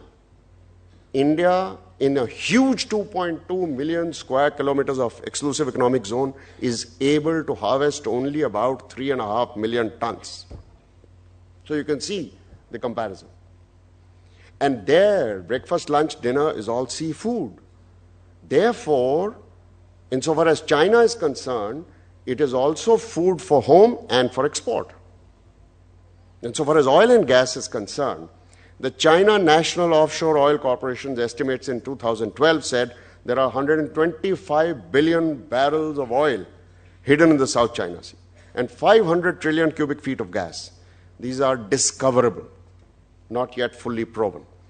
The Energy Information Agency of the United States had, before this, estimated undiscovered oil and gas to be about 11 billion barrels of oil and about 190 trillion cubic feet of gas. Even that is a huge reservoir. And as I said, it is the richest area insofar as seafood is concerned. Therefore, China is craving to own the entire thing, saying the 9-dashed line is 2,000 years old. But it is not, it is bad in law to be claiming anything insofar as the ocean is concerned after you have ratified the UNCLOS.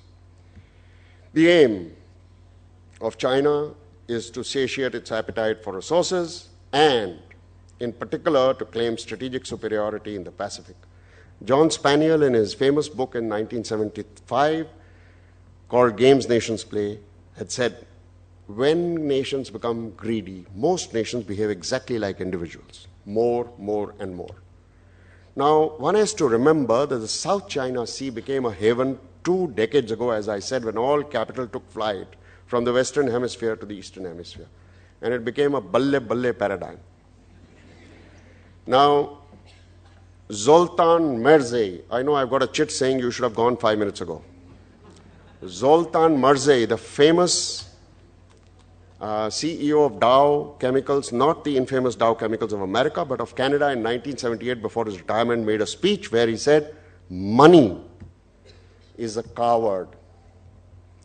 It fears regulation, it fears restriction, it fears intimidation, it fears conflict and crisis and runs away.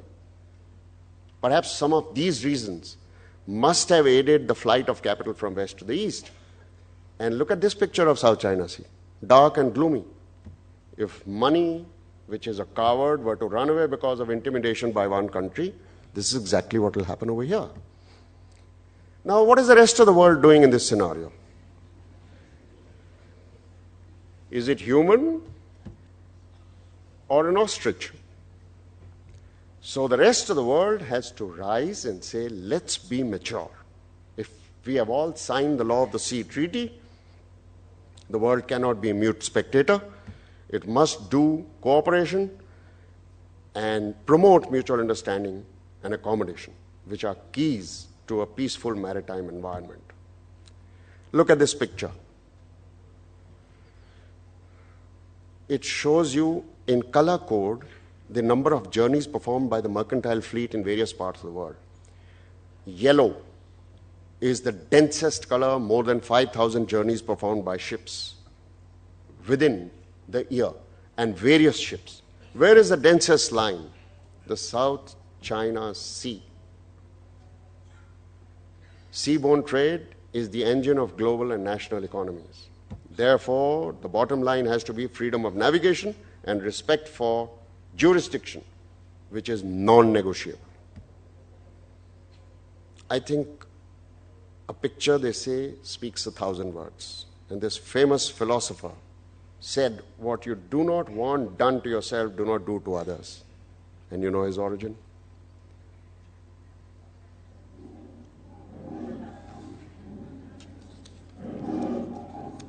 This slide, I'm sorry, was only meant for the students, not for others. You know that this is an MGM logo. So this I showed at the end, unlike MGM movies where it is shown in the beginning, because this is the original Santa, with your permission, Honorable Minister. Santa Singh in 1961 went to a movie hall to see a Western movie. And he was very impressed with this logo. When he told Banta Singh, I saw a very nice English movie, 1 week later, to a different cinema hall, Banta Singh took him to see another movie. The moment Santa saw the same logo, he said, oh, a picture te asi dekhi hui hai, and walked out. So I didn't want that to happen to you. My apologies. Thank you.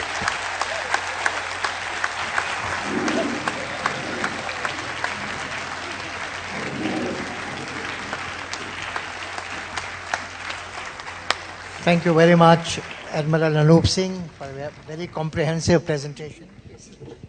May I now request the next speaker, Group Captain Ajay Lele, to kindly make his presentation, and may I request him to conclude that in 12 minutes. Thank you.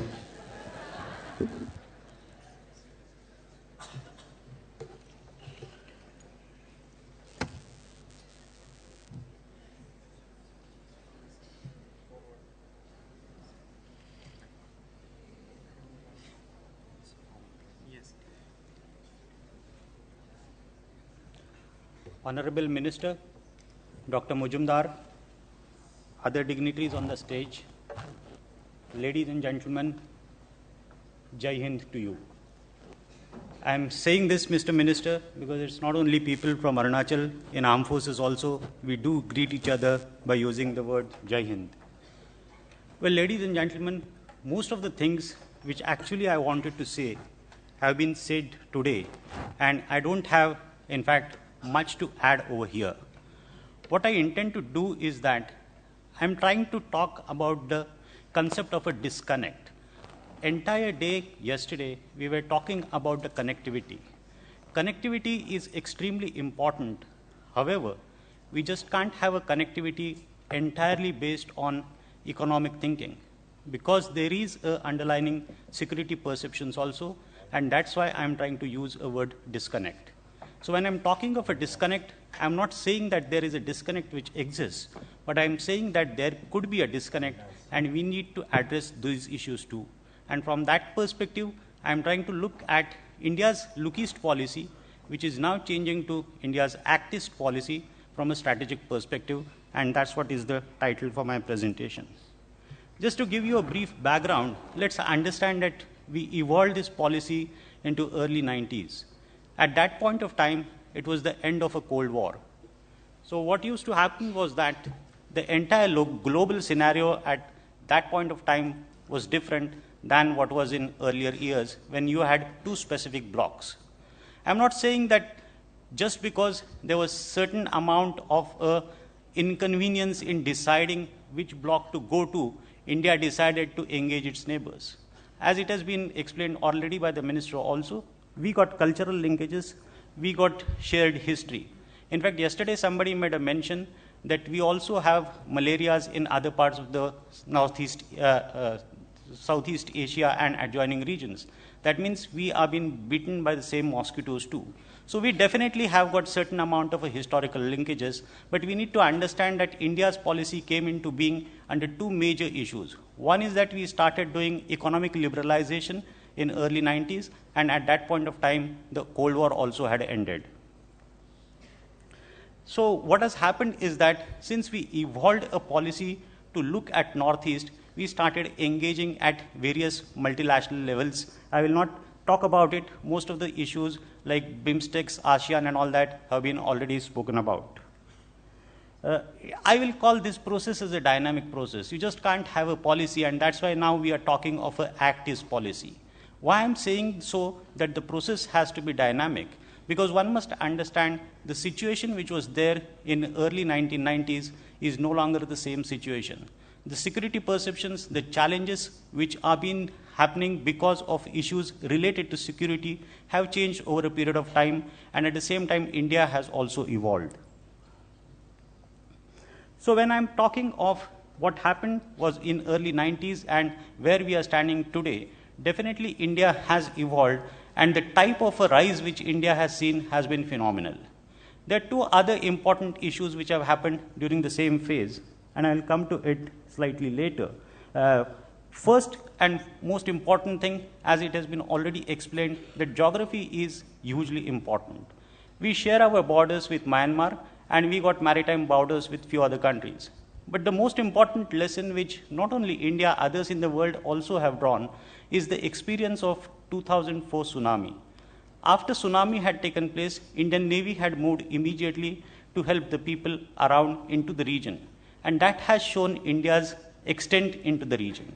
And that actually explained that geographical boundaries are not the only boundaries.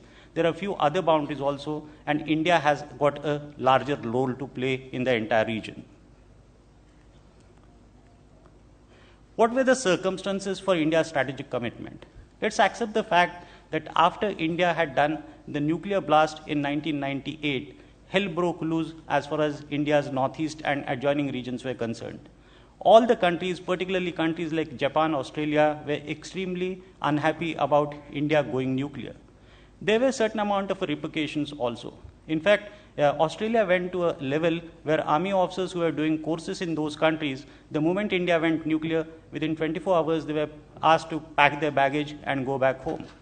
But certainly over a period of time, I can say that it is a victory of Indian diplomacy that we have convinced the most people in the world, at least some of them will not accept it officially, but they understand that why India went nuclear. So these are the strategic underpinnings based on which India's Look East policy over the years have moved ahead. What are the threats now? There is a maritime disorder, there are asymmetric threats, piracy, gun running. I think enough has been said about them. The idea of strategic partnership. When we are talking of a strategic partnership, one must understand that it is not a treaty. We are not bound by rules and regulations and laws, but it is an understanding by two nation states, and they are developing that understanding based on certain areas which they consider of strategic importance. Which could be those areas? There are various areas which I will be mentioning on the next slide. There are areas which are related to education, there are areas which are related to agriculture, economic relations and trade too. But one must understand that entire policy of ASEAN or adjoining regions was basically concentrated towards economics in the beginning. Now understanding the wider dynamics that you need to evolve this policy at a greater level, that's why the concept of a strategic partnership has come up. There are four major areas which I would like to highlight today: high technology, nuclear, space and defense, which always becomes a part of any sort of a strategic partnership. Nothing much is spoken about these areas, and that's the reason I thought that I will try to highlight these areas today. What are India's strategic partnerships in the region? You all know about it. I have just flashed few over here. One must understand that we started the business of a strategic partnership, say, from 2005. That means 1.5 decades after the Look East policy had come into being, it is understood that we need to grow beyond economics and do engagement at various other levels too. What are the core strategic issues? Defense and security, definitely important issue. Energy, actually there is a subtext of nuclear energy the moment the word energy comes in. Climate change is becoming a very extremely important issue. Disaster management, high technology, and space. Context of ASEAN strategic partnership, I think we must understand that nearly 50% of Indian trade transits through Straits of Malacca. I think that is one of the most important things. Other thing is that we are sharing borders with the countries where there could be problems, particularly for our northeast, in form of cross-border support, arms and ammunitions which are being supplied illegally, so on and so forth. I will say that when we are talking of a strategic partnership, our agenda is to expand beyond multilateralism. Essentially, our agenda is at both levels. One is multilateralism, and other agenda is to look at issues at a bilateral level, because definitely if you want to complete a collage, you can have various agendas which are fruitfully handled at a bilateral level, and that's why we are engaging countries in northeast of India in strategic partnerships. There have been various strategic initiatives which have been taken in that regard. I will not get into the details of it. Our chairman for today's session has evolved the policy of CSCAP. Then there is a daily dialogue also which goes on. Then ASEAN defense ministers meeting arrangements. This is an important thing which is happening recently. In 2014, they had a meeting in Myanmar where they had spoken about joining hands together to give a boost to a defense industry too. So this is a very important area. There are 2-3 other initiatives which are important as far as gathering information in a very constructive way over the region is concerned, and that's why you got few aircrafts also which have been put in place to gather information about what is actually happening and are any untowards incidences are happening in this entire region, which is greatly dominated by the sea region. One interesting area is about Southeast Asia nuclear weapon-free zone. India doesn't have much to say in this issue, but one must understand the fact that after North Korea has gone nuclear, there is a certain amount of a discomfort about how the scenario in the region will come up, and definitely India would like to support the issues like nuclear-free weapons zone. Areas of strategic cooperation, something is said about it. Terrorism, counter-piracy, joint military exercise, again a very important issue. Particularly humanitarian and disaster relief, it has been gaining ground over the period of time. High technology, nuclear energy, and space technologies. In defense sectors, we have carried out a lot of military exercises together. We are looking at increasing our defense capability, and as most of you are aware that most of our defense architecture and most of the defense hardware is being purchased, is being exported from other places. Now we are looking at options which are beyond USA or Russia, and South Korea is one of the examples. Military modernization through joint R&D. Basically, as this region, yesterday also it was pointed out that there are people who are extremely skillful, people who have got knowledge of a new technology. There are major developed countries like Japan who are in the region. So definitely we are keen to engage them to do a R&D as far as defense technology is concerned. Military engagement, I'm just highlighting one case over here, is the case of Malaysia. We are engaging Malaysia in military parlance for many years, long before the strategic partnership even started. Why I'm highlighting this issue over here is that this is one country with whom we have continuously engaged at a military level too, and it has given us some good dividends. Then there are other countries like Japan, which has been recently mentioned, that it is an important country where now we want to do a defense collaboration. We got very good relations with Vietnam too. Space is an important element in strategic cooperation. I would like to slightly highlight this issue over here more. We have to use our technological prudence into the arena of space in more constructive fashion. Space has got both utility for defense purposes as well as for civilian purposes. Till date, we have launched satellites for countries like South Korea, Singapore, Japan, and Indonesia, and we need to do something more in this area. We are having formal collaborations of ISRO with various countries in the region. I'll not get into any details of it, but what I will say is that there are various multilateral institutions also in the region where India is being partner. But why I'm highlighting space over here is that because all of you understand that particularly after India has done successful missions to Moon and Mars, and the way Indian space program has evolved over a period of time, space has become a very important element of all strategic discourses. And from that perspective, space becomes an extremely important issue. We have done long-term engagement in various other areas of science and technology, particularly nanotechnology and biotechnology are two important areas where we are engaging these countries.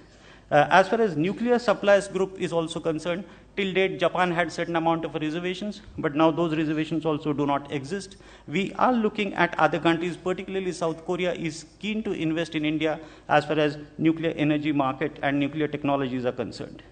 Maritime and cyber security are two very important issues. Maritime, everybody knows about it, but cyber is one area where India needs to do something more. So the challenges are far too many. If we are not going to give any weightages to these challenges, our policy will have a certain amount of limitations. The elephant in the room is definitely China. One must accept that fact. Policies of the US. Is US using India to play something against China, or US is very, what I can say, pious in their act of engaging India? India's troubled Northeast, I think everybody knows about it. Then there could be certain amount of threats. Definitely they are not evident as of now. But the threats like IS. Today we have read in the papers that somebody from Bangalore is helping this organization. Till date, everything is happening in West Asia, but nobody is very sure about it. So when India is looking at its Look East policy from a strategic dimension, we need to factor these futuristic challenges too. There are opportunities and options. Countries like Philippines, Thailand, Indonesia are keen that India should give them training, military training, and weapon supplies too. We need to really look at our policies of allowing India's defense industry to do exports. I think this could be a very major area if we do certain amount of policy changes which could give us very good dividends. Like countries like Vietnam has already shown interest into purchasing BrahMos missiles. Then there could be an idea of launching an ASEAN satellite. Prime Minister has already mentioned that we plan to launch a satellite for SAARC. So on the similar lines, you can even think of launching a satellite for ASEAN. There are various reasons for these things. This particular area is very bad as far as natural disasters are concerned. So you really required real-time information, and India could help the countries like Philippines, Indonesia, Vietnam by giving them certain amount of a stay into a satellite technology and allowing them free access to satellite technology.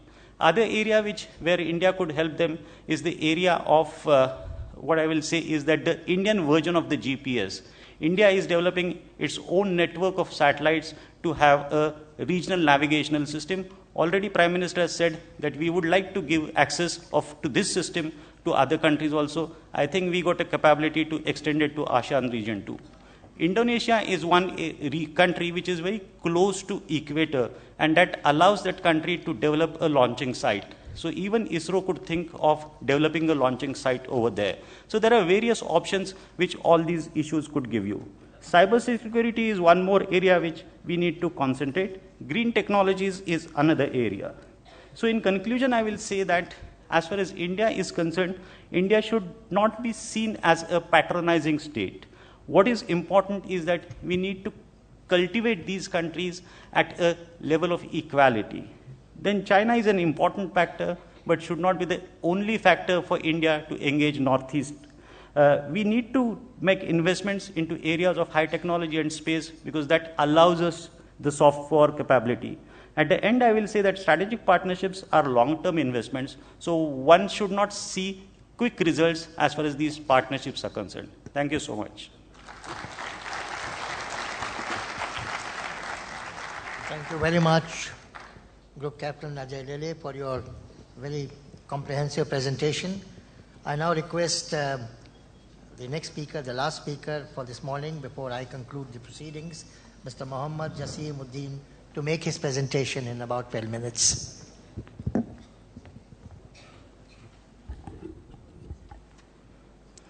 Honorable Minister, Dr. Mojumdar, distinguished speakers, august gathering, Assalamu alaikum and still good morning.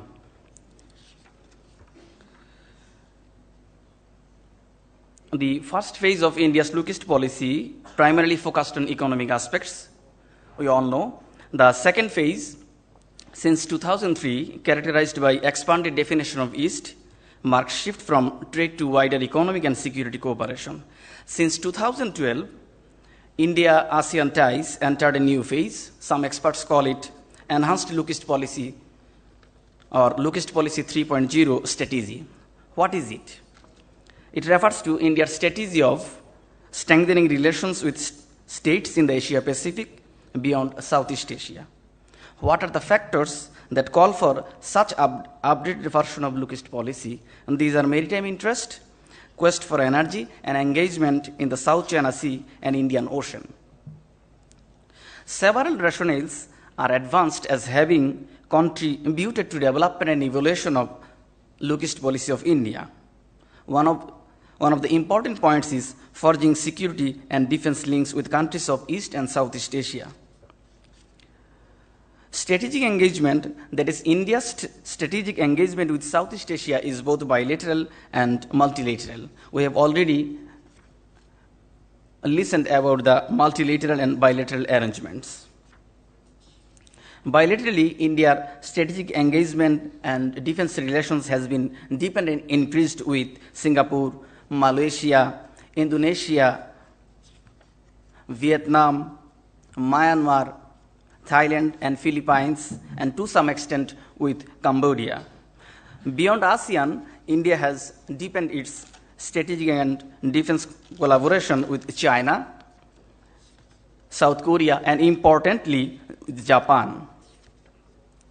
Changing geopolitics, we know, in Asia and Indian Ocean Rim region brings attention to the role of oceans in shaping a state's strategic and security policy. Also, tension in South China Sea have lent urgency to strategic dimension of relationships. With the growing economies and energy needs of India and ASEAN, an area brings two sides closer is the pursuit of maritime security and enhanced cooperation in combating terrorism and piracy. Oil, gas, and access to maritime sea lanes are some factors contributing to emergence of Asia-Pacific as a theater of strategic worth. And therefore, Asia-Pacific region has emerged as a center of geopolitical interest. And accordingly, rivalries among the major powers are intensifying. Growing energy needs and economy have evinced India's interest in the affairs of the Asia-Pacific. India perceives the region as an opportunity for maximizing its economic and strategic interest.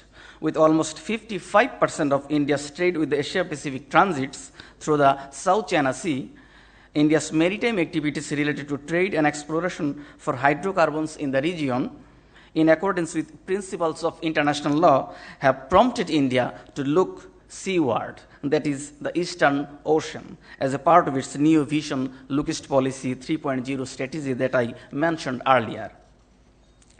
Increased maritime disputes related to fisheries management, maritime border, and threats like seaborne terrorism and piracy call for India's attention on maritime domain. And thus, India's lookist policy 3.0, designed to help the country maneuver into a favorable position in the Asia-Pacific region, without being directly involved with any conflict, but at the same time meeting challenges that might arise in the region. So there are some new insights after coming the Prime Minister Modi in power. India signed several memorandum understandings with Vietnam. India Navy conducted joint exercises in Vietnam of Haiphong in the far north, close to China. ONGC, India's State and Oil Company, saw its rights renewed for 2 oil blocks of Vietnam's coastal area in the South China Sea. Besides sending of Indian warships to the Philippines, foreign minister's visit to Myanmar and Singapore, agreeing with Singapore to increase defense partnership are some sort of significance or signs or indications of how keen Indian government is to boost relations with the Southeast Asia. Again, Prime Minister Modi preferred Japan as his first destination for a bilateral visit outside India's immediate neighbors, as recognition of Japan's place at the heart of India's look-east policy. And there are progresses in negotiation on new civil nuclear agreement and US-2 amphibian aircraft. At the same time, we have already known that Malabar 2014 Indo-US-Japan naval drill also marked a success. Two sides are now to strengthen defense exchanges at all levels and continue to hold naval exercise with regular frequency. Shortly after Prime Minister Modi returns from Japan, Australian Prime Minister visited to India, finalized a nuclear deal, signaling strong relations between India and Australia and allowing Australian uranium exports to India. Besides, first joint naval exercise is likely to be staged in 2015, by the time Prime Minister Modi has already visited Australia. Some analysts call the new ties between Australia, India, and others in the region a ballad of hissing and dancing against China. However, this is debated by other analysts. Prime Minister Modi said that China is a high priority in India's foreign policy. It is his government's resolve to utilize full potential of strategic and cooperative partnership with China. To me, India, China, and Japan, as major countries in Asia, have many common interests, and they need to build on the interest to guide the Asian century by working together. Accordingly, the whole Asia will be benefited. However, these are some indications that with the fulcrum of new gravity steadily shifting to Asia, the 2-decade-old India's look-east policy has gaining new currency. There are some challenges. What is a matter of concern, some analysts said that, is going overboard with Japan and other East Asian countries may raise hegemony in the Asia-Pacific region. India may be at pains to assert that Indo-Japan partnership is no strategic threat to China and may be under pressure to demonstrate that. However, this is also debated by other analysts. The second challenge is, as is often the case with ASEAN-India relations, analysts say that problems is not the lack of ideas, but the inability to follow through on them. Then look-east policy has been paradigm used to frame India's approach to ASEAN since 1990s.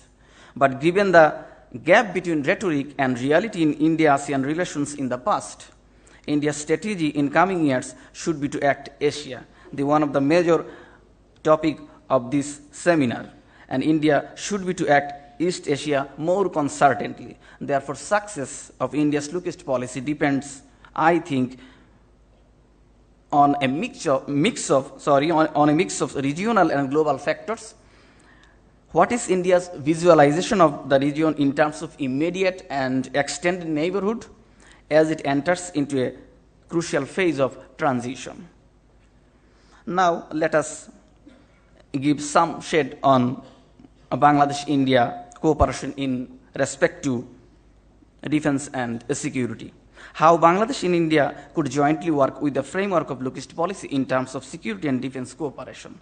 Where lies Bangladesh? Bangladesh is useful for India's look-east policy. Yesterday we heard that land and maritime access as well as trade and travel routes are to crisscross eastern India comprising West Bengal and the northeast, and Bangladesh entering Myanmar and progressing further east.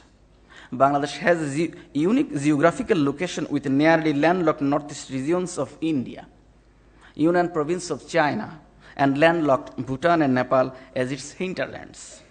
Not only with the institutions like or institutional frameworks like SAARC, South Asian Growth Quadrangle, SASEC, BIMSTEC, but also flourishing BCIM are to bring New Delhi and Dhaka closer and open new vistas of cooperation bilaterally as well as at sub-regional and regional levels. Connectivity and trade, the most important subjects we heard yesterday in regards to India's look-east policy that needs securitization, not only in traditionals but also in non-traditional affairs.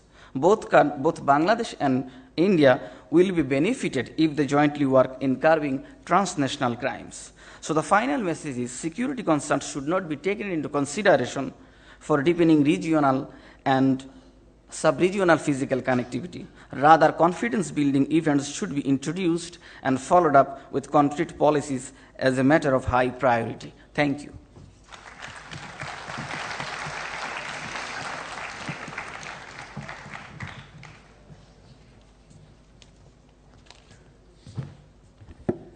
Thank you very much for your very incisive presentation. I will now try to, in very brief words, sum up this morning's session and to make my concluding remarks. Sir, Honorable Minister, you in your inimitable style have laid down the contours of our deliberations this morning. And I'm happy to confirm to you this morning that we have followed on every single point mentioned in your very learned presentation to us this morning. The panelists, all four of you, were excellent in making a very focused presentation on the theme before us this morning.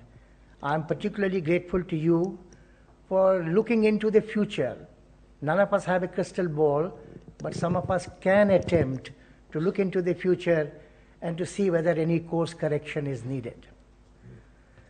What comes across in this morning's discussions is very clearly that the Prime Minister Modi's recent visits to the Asia-Pacific region and his meetings with a number of its leaders covering bilateral, global and regional issues have the potential to catapult India's somewhat plateauing Look East policy initiatives to new levels of engagement, content, convergence, interdependence, and mutuality.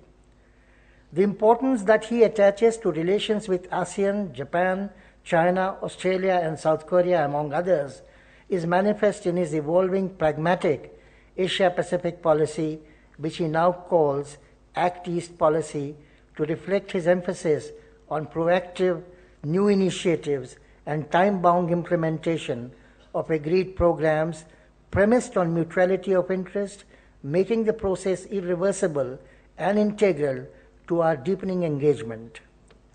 The Prime Minister, it appears, is seeking to identify, synergize, evolve, and focus on imperatives of convergences leading to a collective regional response on issues impacting India, directly or indirectly, to regional challenges, mindful of the fact that India must become increasingly integrated and relevant to the region by providing it with value addition, comfort, opportunity, and mutuality. Arguably, the first 2 decades provided the building blocks for the Look East policy, initially anchored on economic and commercial linkages, as has been mentioned by a number of speakers. The policy, while highly successful, now in its current changing scenario of the current third decade, needs to go beyond the traditional areas of focus to include political, strategic, science and technology, cultural, connectivity, and people-to-people aspects of our intermeshing relations, apart from, of course, trade and commerce, which, following the bilateral and multilateral FTAs and CECAs we have entered into, have greatly strengthened our economic relations.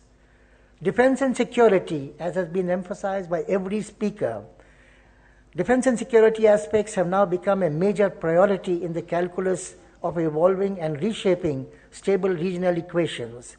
These inevitably will now have a central place in any discourse on our future engagement with the Asia-Pacific.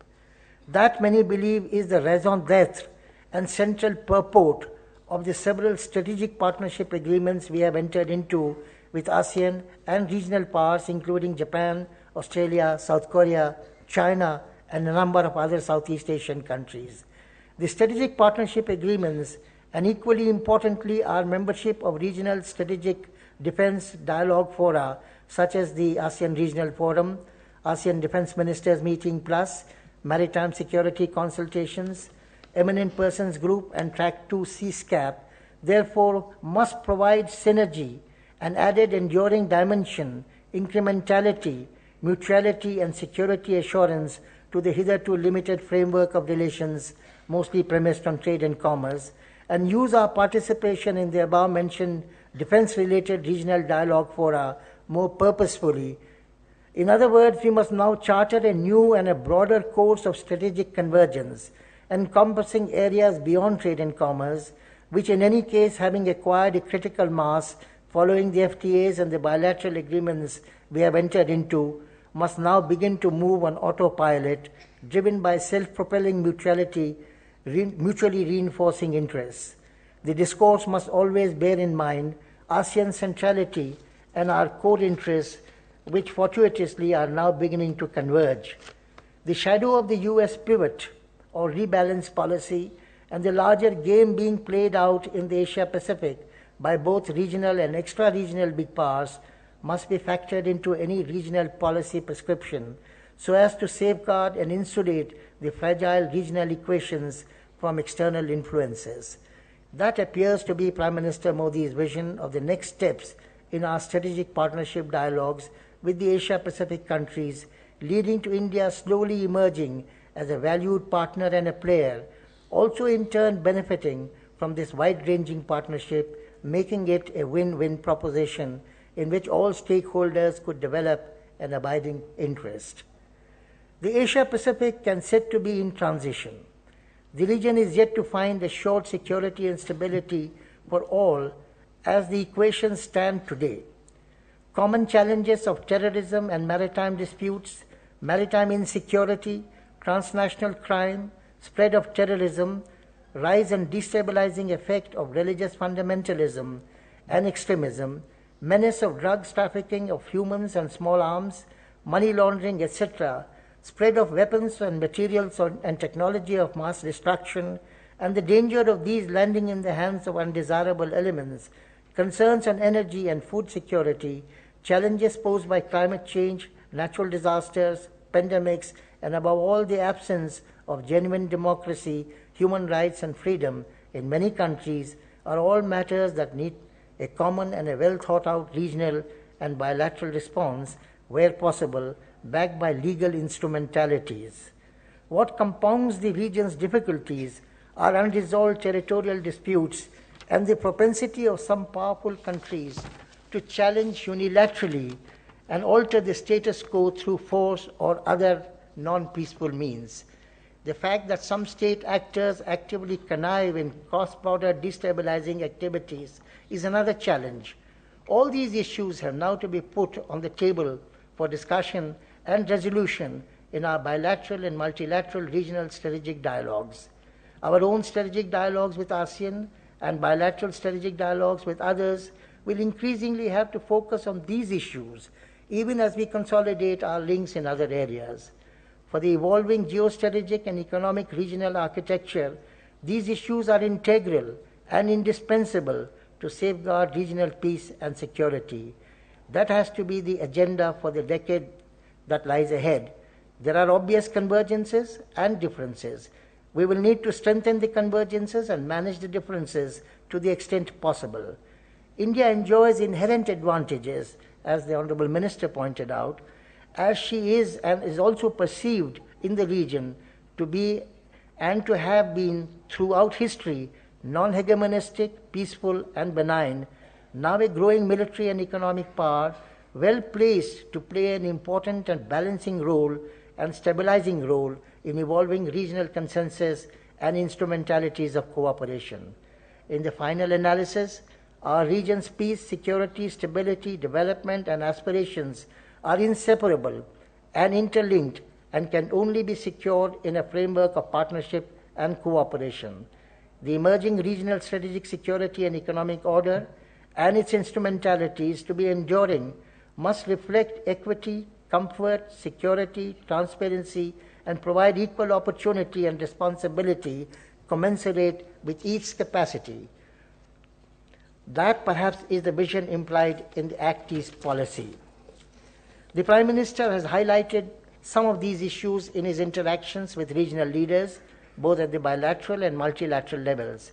His message for Asia and the Asian century appears to be to harmonize, synergize, and progressively integrate to eventually create a vested interest in peace, progress, security, and stability. In this context, he has spoken eloquently about the importance and inevitability of developing all-round connectivity through confidence building, soft power, commercial, cultural, diaspora, and people-to-people linkages as a means of achieving this. He sees these as indispensable for India, particularly for our maritime security, peace and development of our northeast and peninsular India, a point so eloquently made by the Honorable Minister. Connectivity and people's direct involvement with its force multiplier is a mantra for the Act East policy. Many of these aspects have been touched upon in today's discussions, and some new ideas have emerged. I congratulate all the 4 paper presenters for their insightful presentations, and I'm confident that our discussions today will enable us to understand the issues more clearly. India's emerging role in the Asia-Pacific could provide the much-needed balance and value addition for any stable future architecture for the Asia-Pacific can no longer afford to ignore India's size, geographical reach, strength, and potential. The time may have come for the Asia-Pacific to now retransform itself into the Indo-Pacific space, as has been the case civilizationally, culturally, and historically for centuries now. That could be today's imperative and need, which I believe comes out very clearly in our discussions today. I am most grateful to Symbiosis for giving me an opportunity to be present at this important session on India's Act East, Look East policy.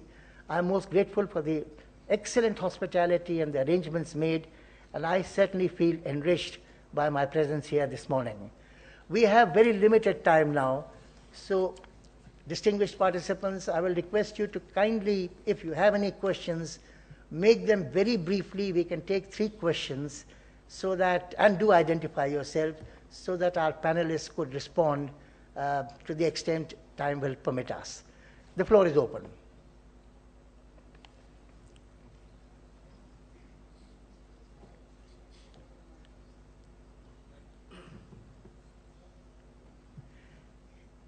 Who might wish to make the first?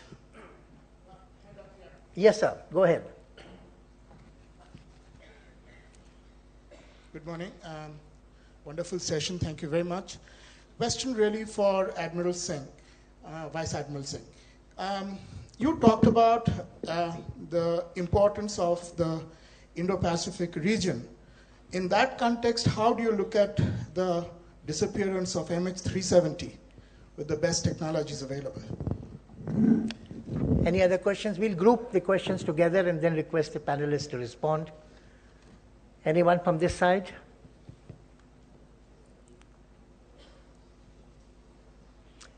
Do I see any hands? Yes, sir, go ahead. Please do go ahead. So, excuse me. So, actually, I would like to ask the question to Mr. Wadhwa. How do you strategize the northeast region, like communicating with the east by the Brahmaputra conflict with the China?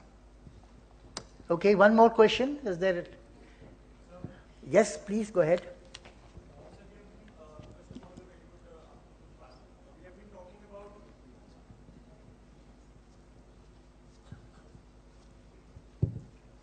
Hi, sir. Myself, Raghav. I am from SIIB.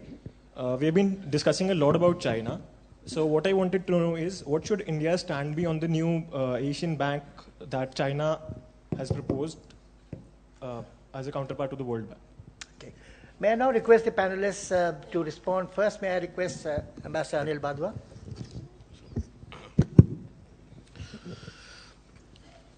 Well, I think you asked about the Brahmaputra conflict as far as China is concerned. It is an irritant as far as we are concerned with China. Chinese do not see that as an irritant. And as you know, they have very clearly said that whatever they are doing by way of Brahmaputra is normal activity. Now, yesterday and today we've talked about the Northeast as an important component of our defensive and security policy. And today, it's clearly been brought out in our discussions that Northeast is the frontier. It has to be connected with our immediate neighbors to the Northeast, to the East. And that means that that linkage that we have of Northeast with our neighboring countries of Myanmar, Nepal, Bangladesh, Bhutan, etc. is important in that context. The Brahmaputra issue is a bilateral issue which we are discussing with China separately. And that involves many other aspects of water management. What I would like to basically say is that, in this context of looking east, we are not talking about the Brahmaputra as an issue as such in the overall policy of looking east. It is certainly an important factor for the Northeast, which I think all of us know and which we will continue to take up with the Chinese. Second question over here was...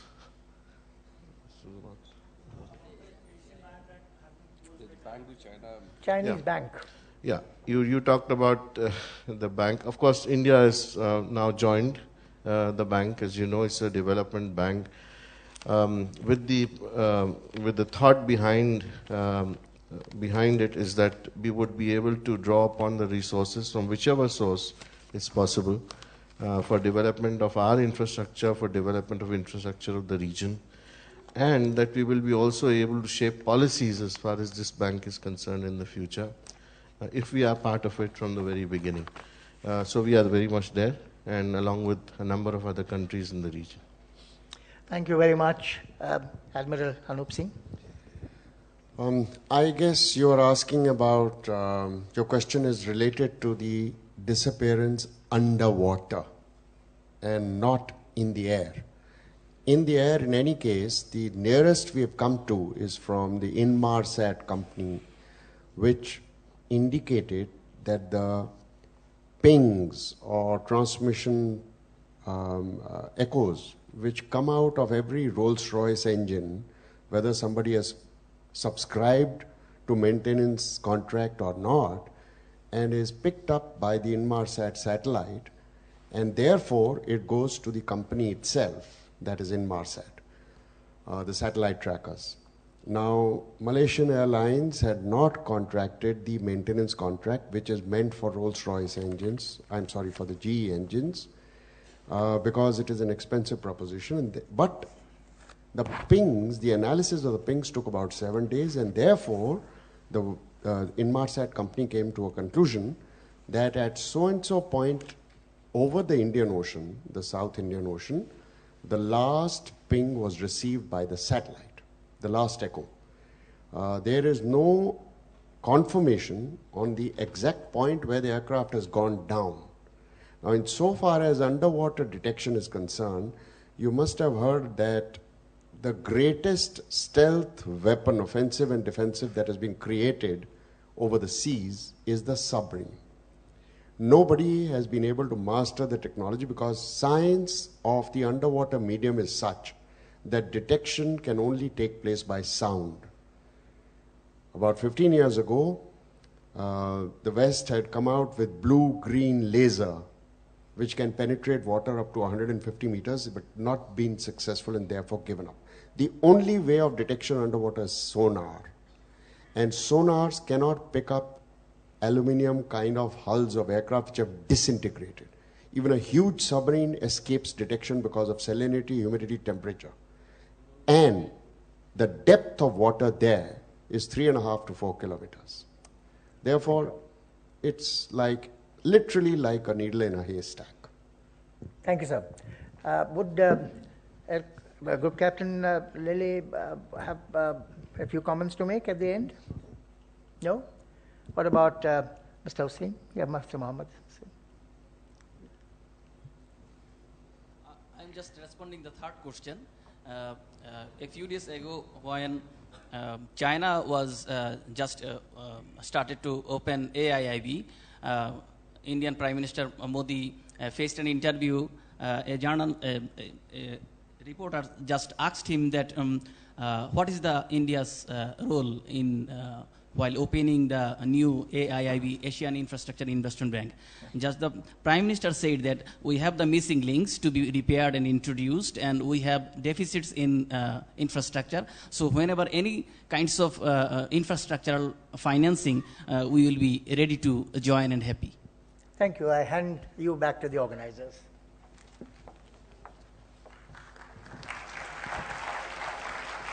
Thank you, sir. I would like to thank our Minister, Mr. Kiran Rijiju, the Honorable Minister of State for Home Affairs, for sparing his time. I would like to thank Ambassador A.N. Ram for moderating the session, and also all the distinguished speakers for sharing their views with us. Thank you. There is an important announcement. There is a special interaction organized with Mr. Kiran Rijiju with the Northeastern students in the Central Library. So I request all the Northeastern students to kindly move towards the Central Library. For the other students, there is a short tea break, and the next session will start at 12:15 sharp. Thank you.